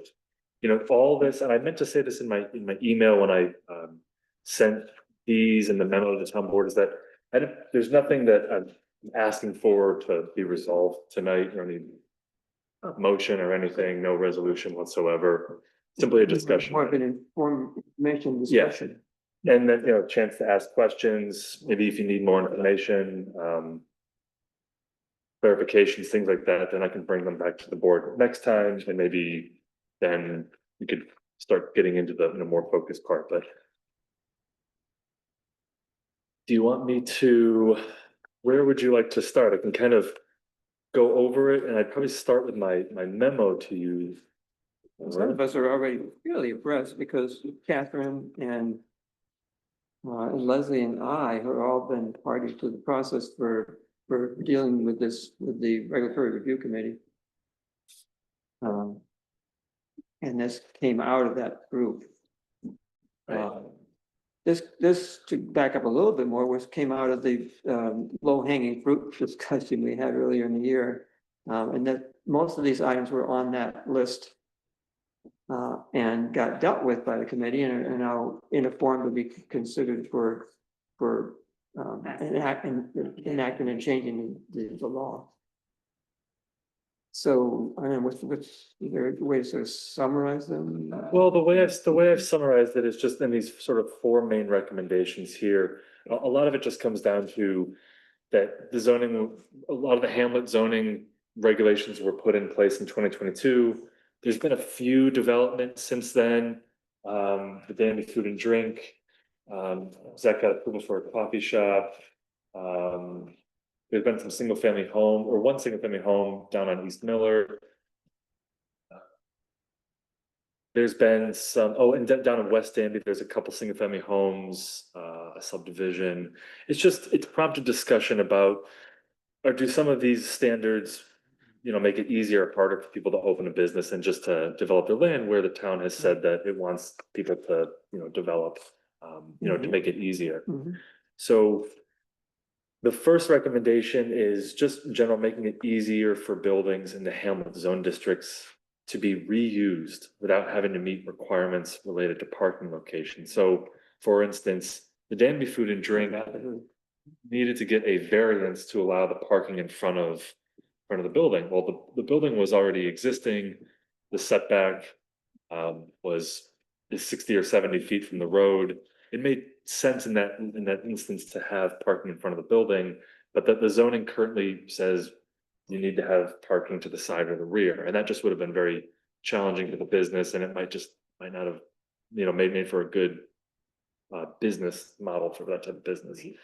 So making it a little bit easier and saying parking for new building, vehicle parking for new buildings, you know, that you have to meet these requirements, requiring buildings to be closer to the road too. The second recommendation This one is the one that is probably the biggest change. Well, actually, I'll pause. Any questions on the parking? Yeah, Yeah. I didn't exactly follow the end of what you said there. So you said that because it makes sense sometimes to have parking in front of a business. Were you saying that we would change that for businesses and homes, or just businesses, or Homes just in are- construction? Yeah, it's a good question. Homes are already, residences are already allowed to have. That makes sense. I was gonna ask if they aren't allowed to park in front of a home Yeah, or residence. yeah, That seems yeah. strange to me. Yeah, they're already allowed to. Okay. Yeah, and so I guess, why wouldn't we want a business? I mean, it makes sense to me that we granted the variance, because I guess I don't really know what the purpose of not allowing cars to park in front of a business would be. Yeah. So this kind of gets into sort of planning theory a little bit. Yes, with- exactly. so It's about trying to promote walkability and access. Yeah, so about bringing buildings closer to the road. It creates a little bit more, instead of having buildings further from a road, especially in an area that's designated as a hamlet. It's one thing in a rural area. It might be preferable to have houses located further from the road, because it kind of keeps sort of a wooded, more rural feel to an area. But in an area where I mean, it's hard to say, because there's not really an urban area here, but to sort of bring development closer to the road, by doing that is, requiring parking on the side and the rear of the property, so that buildings have to be brought closer to the road, and not, it's basically more suburban feel if you have parking in front of buildings. So with that being said, is there any reason to restrict the size of, like, the amount of parking in front of a building? Like, That- we that wouldn't could be want to one have way. like 60 parking spaces in front of a building, right? Like, if you're gonna be trying to park, well, I mean, I guess it depends on where the building was. I'm thinking of a building like right across the street. If it was set back and it was just a giant parking lot, that would seem a little weird. Historically, the ordinances have tended to prescribe minimum amounts of parking. And David West, who was behind the redrafting of our zoning, very much in the camp that, prescriptive parking requirements are basically, they cater to the car culture and are counterproductive in terms of promoting walkability That's like a minimum. connectivity. Right. Yes, but then, and so I don't believe we have anything that requires a minimum, but neither do we have anything that restricts how many you can have, We need to extend our time. Right, because they're expensive. What would you do? and we may not be able to. do We all- could do it now if you want. Yeah. But. What did you just say? I think I got a couple more minutes, but that's all right. We can, if you want to make a motion We have 2 at this minutes. point, go ahead. What do you propose? Go ahead, make the motion. You're right. Wait, I always propose more than you want, but. Bring it back. Hours? No, Stay here all night. This is my. because then we have the executive session. Plus the executive. Oh, yeah. session. It's completely up to you. We have, Over there's 25 minutes. no decision that I'm asking for tonight. It's just, Right, right. if you want to discuss these over the next 5 months, so be it. We could, but. hopefully not. Yeah. Right. I think you could start with one suggestion and have everybody read the stuff and get back. I think that's a good suggestion. Now we're at the point where we need to have a motion to extend the meeting by whatever amount of time somebody wants to propose. 20 minutes. Okay, Catherine moved 20 minutes. I'll second that. Ready? Connors, Yes. Hunter, Yes. Stein, Yes. Woodward, Yes. Gagnon. Yes. Thank you. Okay. So, yeah, I mean, if you, I'm hearing, the way you're going, Tyler, the possibility of rehashing the whole thing from with, the committee's work. So, Well, yeah, I spend a so little, that- yeah, I spend a little bit of time sort No, of it's worth it. It's worth it. looking at, well, I mean, it's worth looking at what's proposed and then raising questions, but some of these questions can be addressed in an interaction with Greg or with other members of the committee, just so you know why why we came to where we came. Yeah, that's the most interesting part of all of it for me is, you know, like I was It just is the saying. most like, interesting that- part, of how do we Right. come around to where we are? Well, I think that speaks to like, these are all about goals. We're like trying to achieve certain Yeah. outcomes. Yeah. Yes, exactly. And what we found just with picking on daily food and drink was, well, it didn't exempt an existing building from this parking requirement. So they had to get a variance. A variance costs $125 and a meeting and a public hearing. And it creates a lot of extra steps and just time and money for somebody just trying to reuse a building, which is a great, thing to do. Please reuse a building. Don't just tear it down and Right. start over. We want you to reuse buildings. So a purpose here is helping folks just reuse existing buildings to do this, so they don't have to meet. If the New existing construction, building yeah. is way far back, it's okay then to have vehicle parking up front.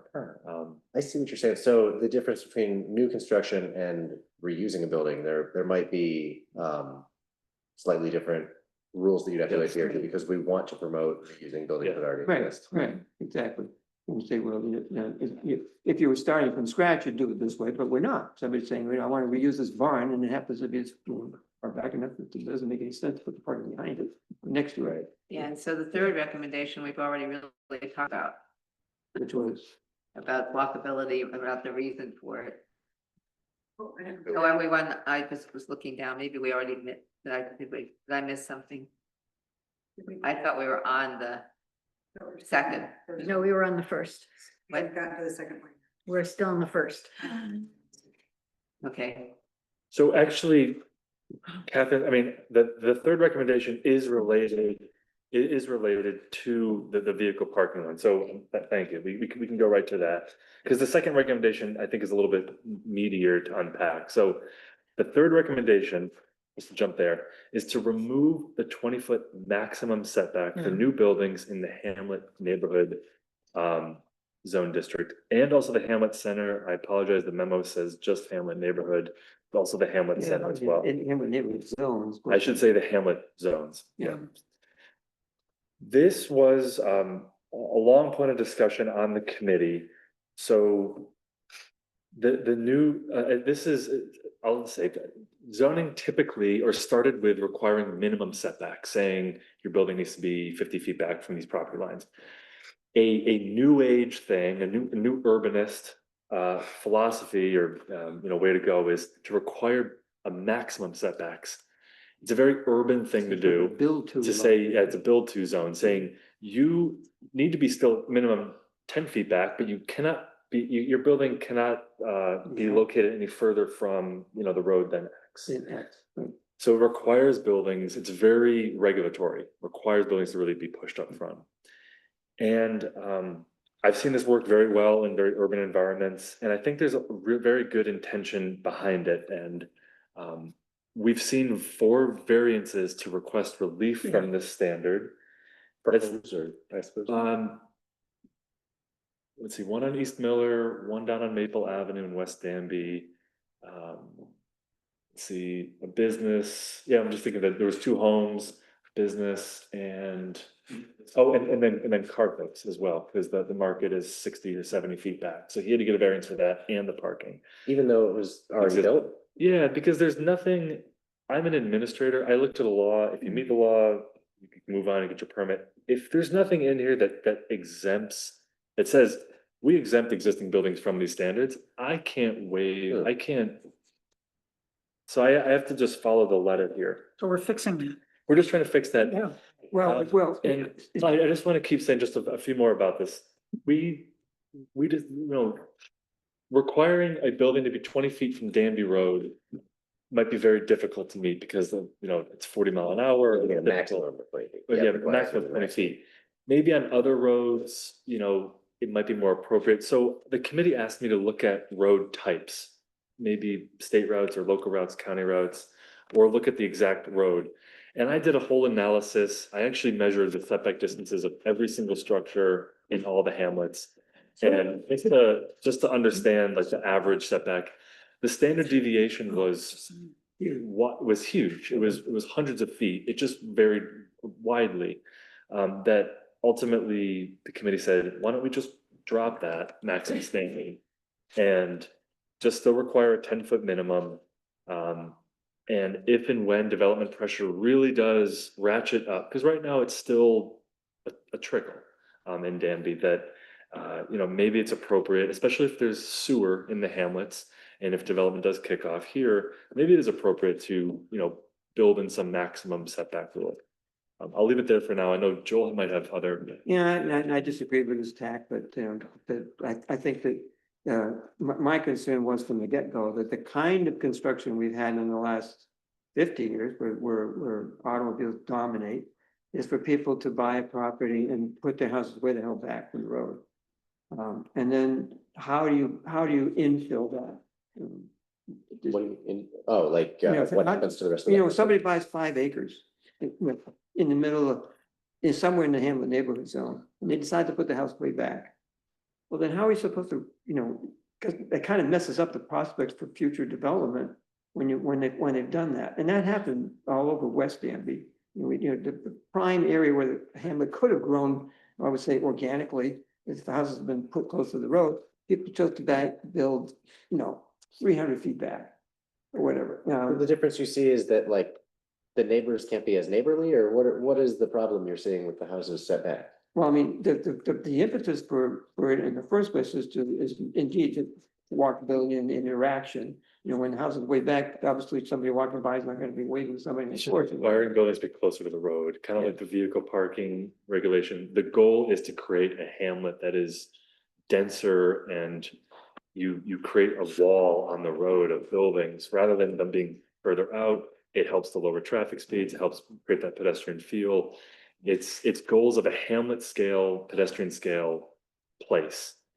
And something else that I imagine about that I would like is that if you have the building set back really far, there's a good chance that everything between the building and the road is grass. And if you have the building up closer, there's a much better chance that behind the building is like pool. Like trees, streams, animals, like living things. Yes, and the traditional development pattern, that was in fact the case. Feels like that would I be. mean, I'm talking about tradition, I'm talking about, pre-automobile. The houses tend to be built close to the road. And then in a rural hamlet such as Danby, they're almost always looking on undeveloped land behind them.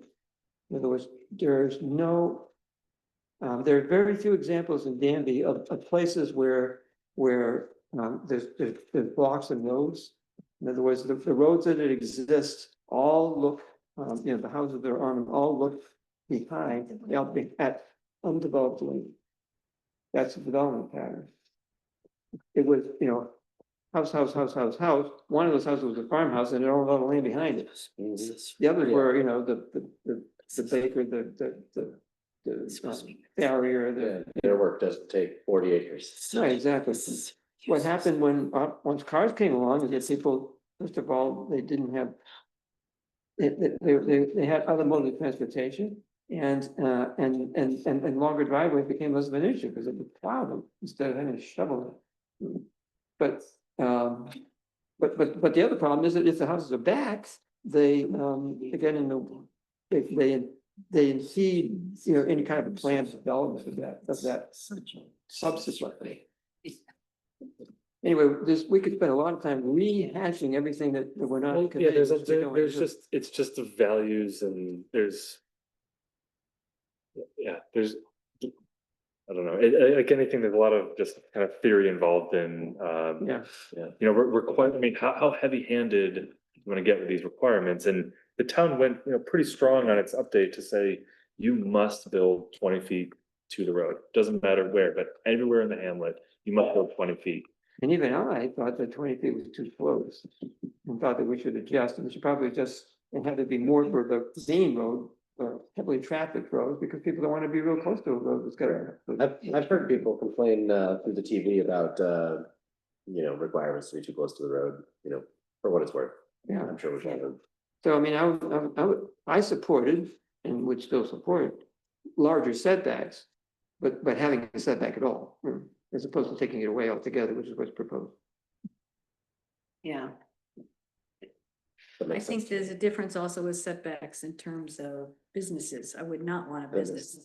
That's not helpful for the business or anybody using it. And, as. But for houses, what happens when you have a house setback? You want to use all these things along the road, so you get as many helpful for more businesses. If you have something that's set back, you're cutting out that spot for anything else. Because it's already owned by somebody else and they're not doing anything on the road and setback. In That an urban is a environment, problem. they're called missing teeth, you know. Yeah. Really, there's a bunch of things in there that, I suppose the question is worth asking, how do we get this, how do we review this in a way that will get us to a draft local law that says, here's what we want to change? Well, I mean, I can put that to local law together. Yeah, so I'm saying, how do we get to that? In other words, how does this board review the recommendations of the committee and decide what it wants to He put was in that getting- draft? He was getting to this and he didn't even finish. Well, no, and he has a long way to finishing, that's my point. If Can you let him do if we the continue on this recommendation? track, we're going to end up redoing the work of the committee, because we're going point by point and re-arguing each one. And that would take as long as it did for the committee to do the same thing. So are you suggesting that? What are you suggesting? That we don't talk about it? No, I'm not suggesting we're not talking about it. I'm just trying to discern a mechanism for picking out the things that we can agree on, maybe without having to spend too much time, and maybe focusing on the things that want discussion. I'm just trying to figure out what a more expeditious way of dealing with it that doesn't duplicate the work of the committee. Well, Yeah, people could spend between now and the next meeting really reading everything And and making, coming up with questions and either asking Greg or somebody who was on the committee. That sounds like a reasonable Yeah. suggestion. yes, Sorry, I sort of just read this and then instead of coming up with questions, I just thought, well, Greg's gonna come in and talk about it, and I just figured I would. Yeah, I mean, I'm sorry. Yeah, well, I think it's good to discuss, just to orient, those that weren't on the committee too, just what the points were and. Well, let's like- schedule an hour for the next meeting for that to happen. Is that a suggestion? I mean, that's one way of doing it. I'm okay with doing it if we want to do that.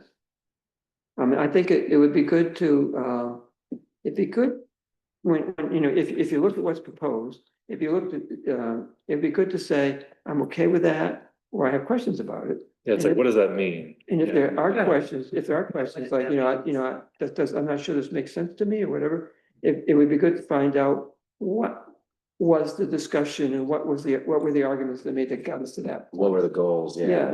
Yeah, Before we, and then you can review those and say, well, I don't agree, or I do agree, and if there's still questions, then we should, to see what we're bringing for the group, to hold the group discussion, then that's what we should do. But, so I think I would propose that people look it over and then for where there are questions, ask Greg, what were the underlying reason, how did we get to where we are? How did this get to be included? And then if they don't agree with the conclusions or the logic, then those things should be questions to bring to the board to say, okay, where are we on? I'd like to modify that suggestion. If there are questions, I would like not to have Greg have to answer each individual separately, but to make, if there were 4 questions to pertaining to one thing, then that could be commented in in the discussion next. 4 people ask blah, blah, blah. And here's why, blah, blah, blah, or something like that. Mhm. So that his week isn't spent talking to each one of us separately about the Right, same that's- thing. Right, that's a better use of our time than just having the conversation at the table. Well, no, the discussion comes at the table, with the questions come back at the table at the meeting. 4 people want to know, why do we have 20 feet? but I'm fine with that. I mean, I appreciate that, maybe it saves time, but I'm also You have my phone number. I talk to Joel almost every day and we, talk about zoning and things. So anybody else can give me a call and say, hey, Greg, why is this, why did the committee propose this? Just can you tell me behind it? And I will happily, talk I about it. don't think you'd ever say no to it. But if it were possible to gather them, then that was the only suggestion. Well, I mean, even if four of us asked him the same question, he would probably still want to answer each one individually, but then when it comes back to the table. I take it back. Let's not spend any more time on my thought. Yeah. Let's keep going. And then I can compile a memo like I did and just say, Yeah. here are the questions I got and here's Yeah. my answer to them. Okay, so the bottom line is, we're gonna look at it, we'll look at it. And if people question the conclusions, they can ask Greg what was the logic behind it and whatever. And if they don't, if it's not compelling, then we'll bring those questions to the board. Sure. 4 minutes. Okay, What's the next thing? The the CDBG. CDBG housing rehab grant approval for 571 South Danby Road. I move that we approve This is what. the, Yes. the grant for 941 South Danby Road. 571? 941? But It's Yeah. five. It's this is wrong in our What is it? It agenda. was wrong originally. It's 5-7, yeah, says 570. 571 is the new. Excuse me. Hunter, did you second that? Yeah. Thank you. Okay, we have a motion in a second. Or house with only Ready to vote? Yeah. This is, as I mentioned in my email, the last one in this series. Right. Out of mine, Yes. why does it say Spencer maybe? because it's the mailing address. Okay, yeah, Yeah. same reason mine says Wiltonville, I guess. Yeah. And then in fact, it then raises an issue. Yes. Yeah. Yes. True. I'm Nancyville. Second half of Dunderman. Was it, it was Doesn't moved, say how it you was leave. moved. It's not even in Tompkins Hey. County. Come on, let's go. Okay, Are we ready? to vote? Yes, Connors, yes. Hunter. Yes. Stein. Yes. Woodward. Yes. Woodward. Andy. Yes. Okay, Thank you. Um, So you're gonna. disposition of AC units. Well, there's 3 air conditioning units. We need to make an announcement that we're going to, get ready. do we have approval to disperse of those?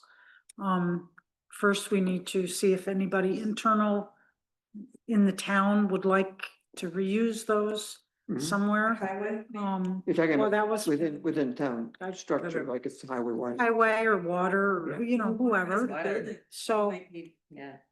Water, the new Yeah, water. they bill. might want that. well, did they get, Oh, they've got it, they've got it. did they get a heat pump? No, they didn't get heat pump. They They didn't? put electric resistance. Yeah, they did not, they don't. Oh, okay. Yeah. So, might want- I mean, Meryl swears that she doesn't want AC, but we'll see. He said that. She also said That- didn't that want doesn't heat mean either, but yeah. Doesn't mean we can't offer it. yeah, we need to offer it. So between now and the next meeting, we should make sure that So you want to do that? that used internally, and then we can open it up to Yeah. residents. So I move that we authorize the process of disposition of Yeah. those AC units so that they are Yeah, disposed of according to our protocol, which Right. calls for multi-stage thing, right. reuse, then, This is only a 4-month process, probably. yeah, right. But anyway, we're moving toward it. 2 months. So is there a second for that? Okay, that was Leslie seconding it. Ready for the vote? Yeah. Batteries are running low. Excellent. Okay, Connors, Yes. Hunter, Yes. Stein, Yes. Woodward, Yes. Anion. Yes, Excellent. I move we go into executive session to talk about potential compensation for Benton City. Question, Joel, is that one of the legally permitted reasons to go into executive session? I don't think so. Well, that's an interesting question. It's not a real estate transaction. It's not to discuss legal advice. It is not a personnel matter. It's related to real estate. No, in fact, the whole point is she's claiming it's not real estate. Yeah, this is true. That's her claim. Yeah, Hmm? that's her claim, yeah. Right. It's the third thing he said. Personnel matter, it's not. Not personnel matter. It's not. It's not a contract because she's making an invoice. The problem is she doesn't have a contract. Well, I suppose you could say it's, if we're talking about whether she has a contract or not. That claim is self explanatory. If you have to ask, she doesn't. That's what I thought. I mean, Joel, you know you didn't promise that. You wouldn't do that. Well, we could talk about it, but anyway, That you can talk about, but you can't talk about it in an executive session.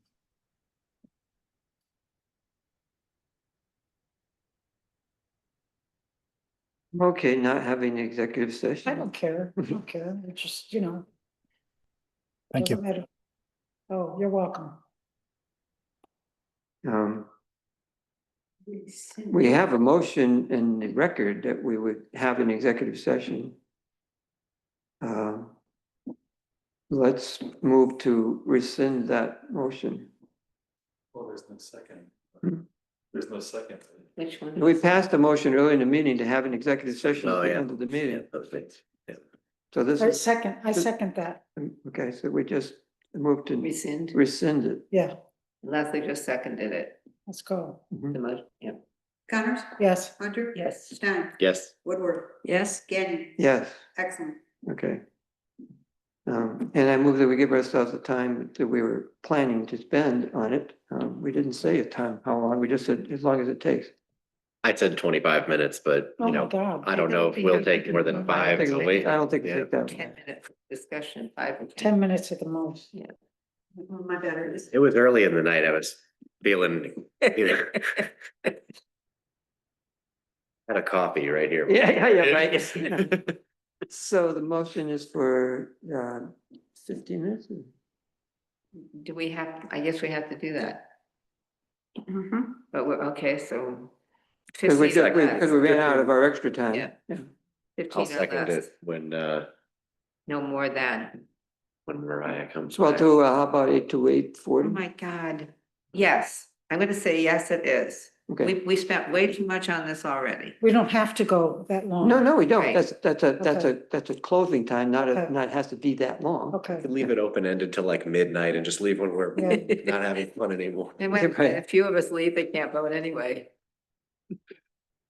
But we need our secretary back here to do this. She's getting a cord out Getting to a- the she's tower. getting- the battery. Tyler, don't mind your thinking, we might have to put, is there no other cord in here that will help her? Oh, yeah, that's why she left. That's right. I Yeah. do have, I mean, I have She a needed- bunch of cords. she needed- I'm so sorry. I wasn't She thinking, needed to plug it in, so she was running out of battery. I'm sorry. Coming back with one. Thinking about something else. It's been moved that we allow ourselves until 8:40. I'll second it. Joel, Yes, how many minutes? so until 8:40. Okay. It's Connor? 50 minutes, yeah. I think she asked you. Yes. Yes. Yes. Woodward, yes, Yes, yes, thank you. okay. So, what do you think? I think that as much as I don't like to say this, I think we have to pay it. And then I think what we need to do, whether there's a contract or not, I think that's probably what we're gonna have to do. And then we're gonna say when the house, but contingent that, or I can't say it that way, that we deduct the 1,000 from the offer of 28 down to 27. Just an idea. It's a good idea. It's an interesting thought. Well, I mean, the That's what interest, I thought, that's what I brought up back then, and I agree with it, Yeah, yeah.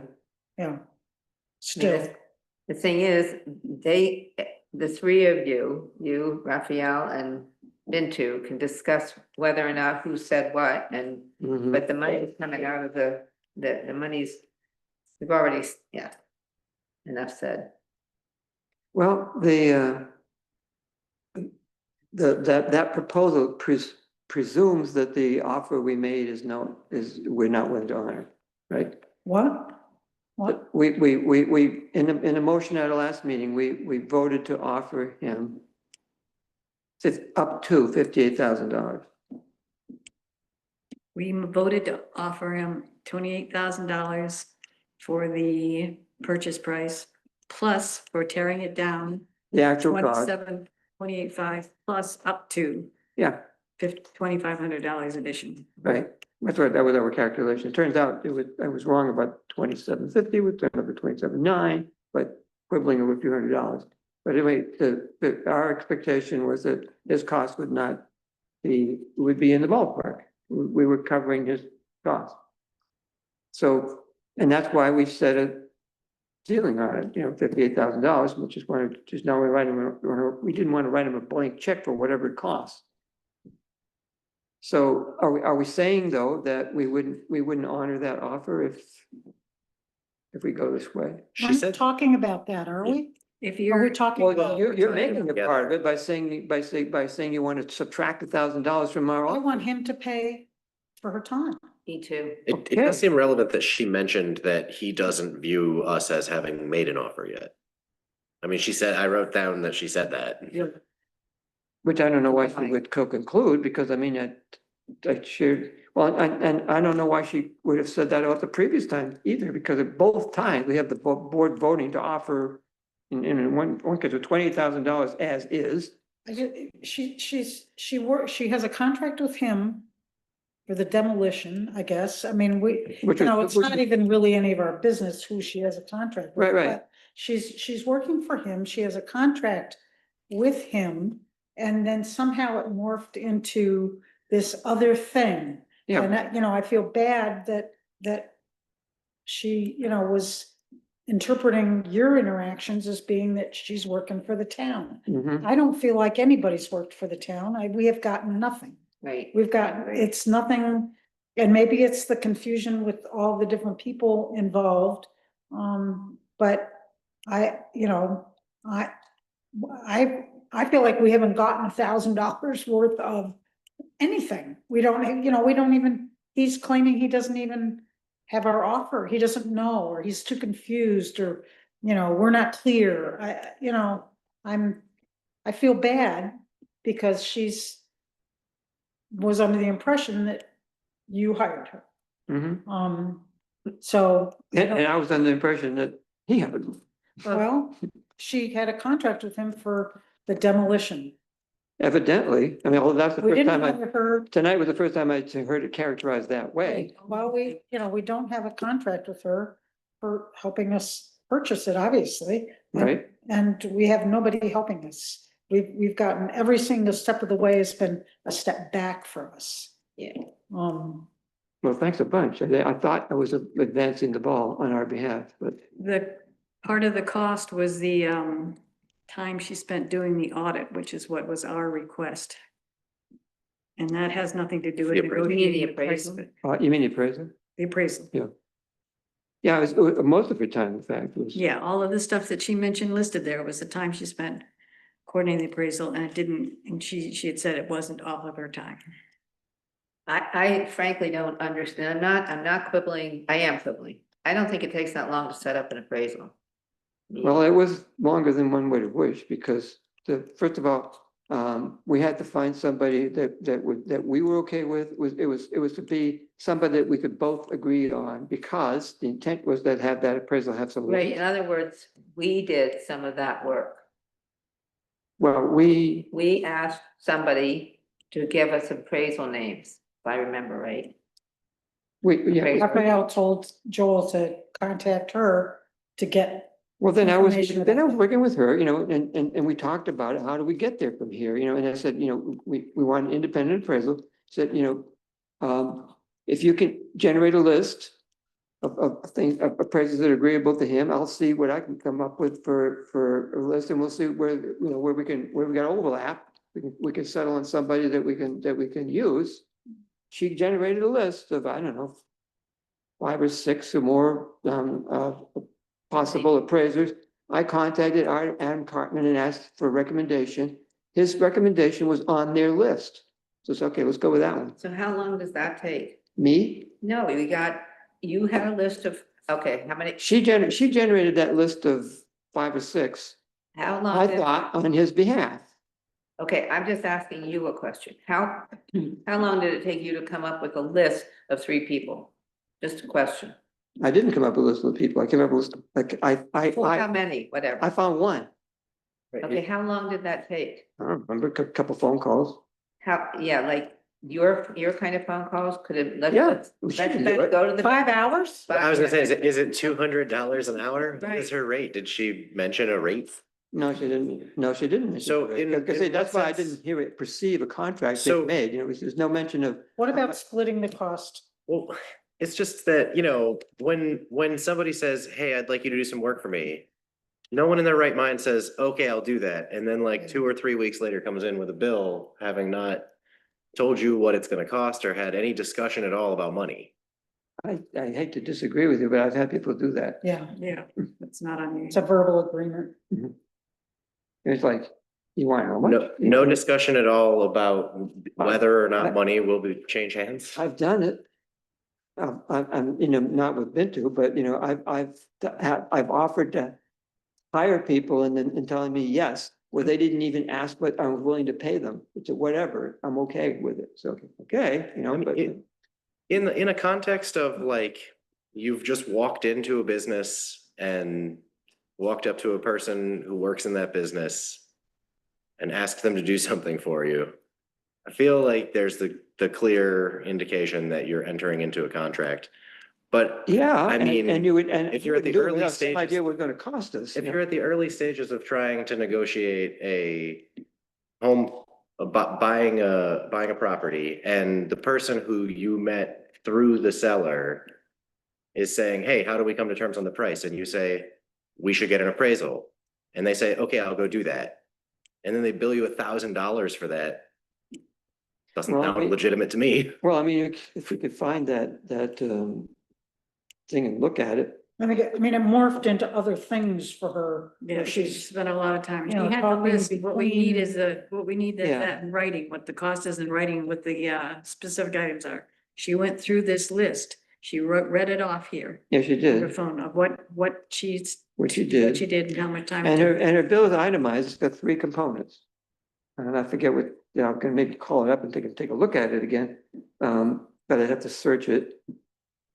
My frustration comes from If you want me that. to do it, but you know, her bill is itemized and it has 3 pieces to it and it wasn't all chasing the appraisal. Which did take a fair amount of time I'm just frustrated that because it was a false start on it. It turns out she approached the person, then they wouldn't do, I proposed, you know, as is and post demolition so we could compare. And then the person who was approached said, I won't do it that way. I'll only do it post removal. Okay, so now, so I said, well, so now what? Well, so since we wanted an as is, we ended up going with somebody else. Okay, we didn't have a contract, we didn't have a written contract with her. Nope. So do we owe her anything? the only Well, she person. said yes, because we had a That's verbal contract. She heard a verbal contract. When does the town do a verbal contract? Right. Well, we did it for the appraisal. Yeah, right. There's nothing, we did it for the appraisal, Did what for the appraisal? a verbal contract. Yeah. I agreed to do it. Well, but you mentioned the money. You said, Sure. let's split the cost of the money. That's how you Right. know you have a contract. Yeah, but I mean, but that's an example. She said, when do we ever do a verbal contract? I did it for the appraisal. And I knew I was doing it and I brought it to the board because it was something I was agreeing to. No. It's such I a didn't- distinct difference I to didn't have agree to. to the price though. When you did agree to the price. Agreed. You said 50% of the cost is what we'll bear and 50% is what you'll bear, and that's Yeah. how you know you have a contract. But I mean, I feel frustrated because I feel like I'm being asked to determine whether or not we have a contract regarding a phone call that I was not on. So I'm. No, and we have different recollections of what was this, what I said in that phone call. She heard commission. And I don't remember saying that. I think what Tyler said is, there's 4 of us that weren't on any of these phone calls. I mean, I don't know how. No, it's true.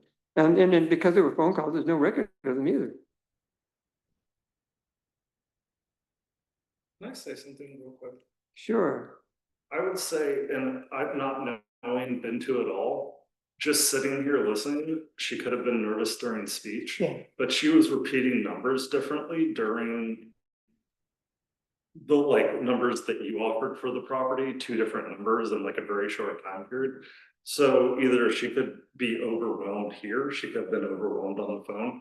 You make up a lot of I stuff. think she was, I mean, the one thing I'll have to say is that, I mean, she's obviously under the impression that there was a contract. I mean, she came here Yeah. in a den of lions, to plead her case when I assume somebody told her that the board said no.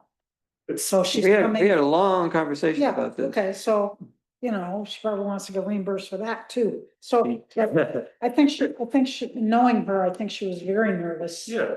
But, But I told her, her belief right, exactly. is strong enough that she came here and sat up here and tried to convince us that I don't know how to we make owe her this bigger. $1,000. But here's her bill, and she's got appraisal coordination is $350 of it. Negotiation and mediation support is $450. I mean, I just don't see that. I don't feel like. Assisted in discussions and strategy following appraisal results. That's about, so she was seeing herself as acting on our behalf in that negotiation. In what, the appraisal? In the negotiation, I guess. Yeah. Which has gone nowhere, which Well, no, it hasn't gone Negotiation. anywhere. she sat here and said that he doesn't even think we've made an offer. Right. Well, and that it's not a real estate deal and that she doesn't represent us in a real estate deal. Yeah. She doesn't represent him in a real estate She deal. sat there and said that Raphael asked her to talk to you, and Raphael asked Joel to talk to her. How does Okay. that make the town in any way responsible for her charges? I mean, I could have said that myself. That's exactly how I And feel. project oversight and advisory, that's another couple $100. We did general project support, communication and documentation. But she broke it down to 3 pieces, which looks a little arbitrary to me, but anyway, in the grand total, which is $1,000. So she sees herself as being, as having been commissioned by us to be her agent essentially in negotiations with, but not a purchase negotiation. I mean, if she doesn't see herself as operating as a realtor in that capacity, but as a consultant. Like a negotiation about whether or not to get an Consultant. appraisal. Well, no, whether or not to get an appraisal, the appraisal part was $350. That was not whether to do the appraisal, it was the mechanics of executing that part of it, getting the appraisal done, if you will. But then there's all the other stuff that was back and forth and so forth. She saw us doing that on our behalf, which I didn't. I saw her doing it on his behalf. Is there an hourly rate listed there? No, there's nothing about that. You all saw this. It was on the warrant, not the warrant. It was I mean, attached to the I feel meeting bad, last time. I feel bad, Yeah, me too. because I think that she was being honest, and I think that she believes that, whatever her story was, I think she believes what she said. Yeah. But,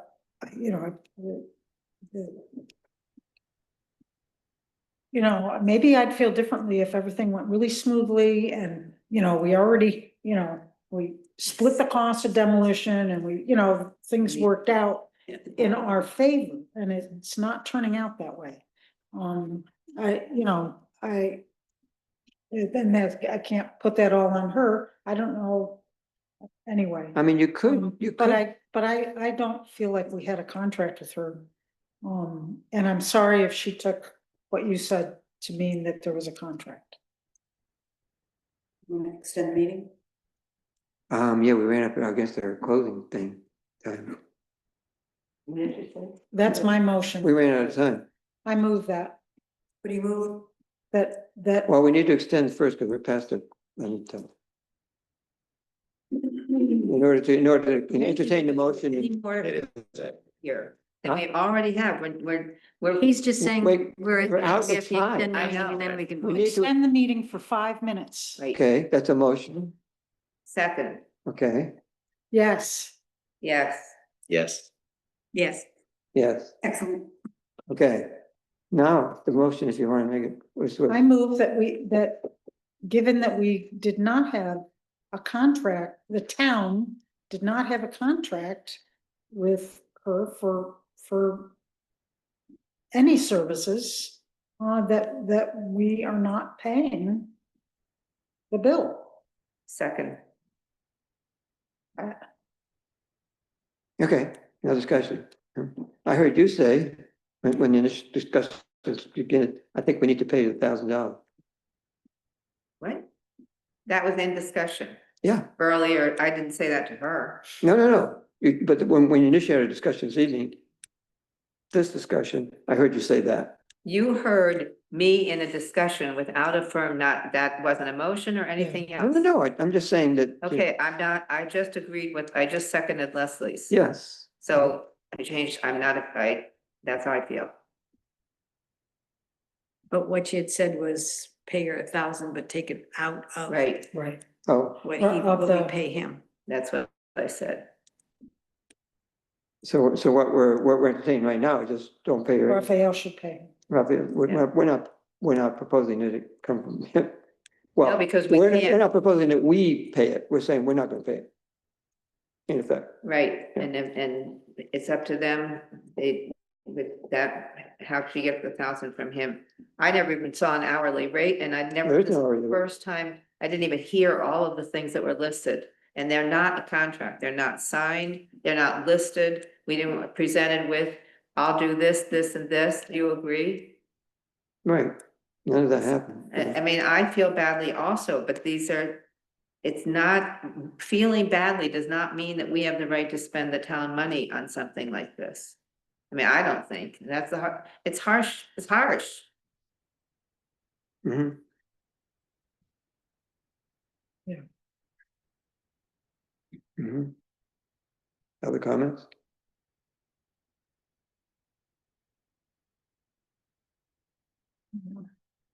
Ready? Are you ready? I guess so. Connors, Yes. Hunter, Yes. Stein, Abstain. Woodward, Abstain. Daniel. Staying. Motion fails. See ya. Okay, we're gonna sign this down. How many minutes? We're Yeah, done. so we haven't decided though. Nope. Mhm. Mm. So that means we'll think about it. Well, but it could be, I wouldn't recommend this, but you want to had discussions, you can say this is what happened. They think, some people think that the money should come out of a future sale. I can say that. And then we Well, could, essentially that he needs to Be pay. more specific, that it should come out of the seller's portion of a future sale. That's what I just said, Ted, all right? Not So, what Catherine said. They, well, you didn't hear what I said. anyway, the business having been covered, the meeting is adjourned. Thanks, everybody. Thank you. Moving on to the bitter end.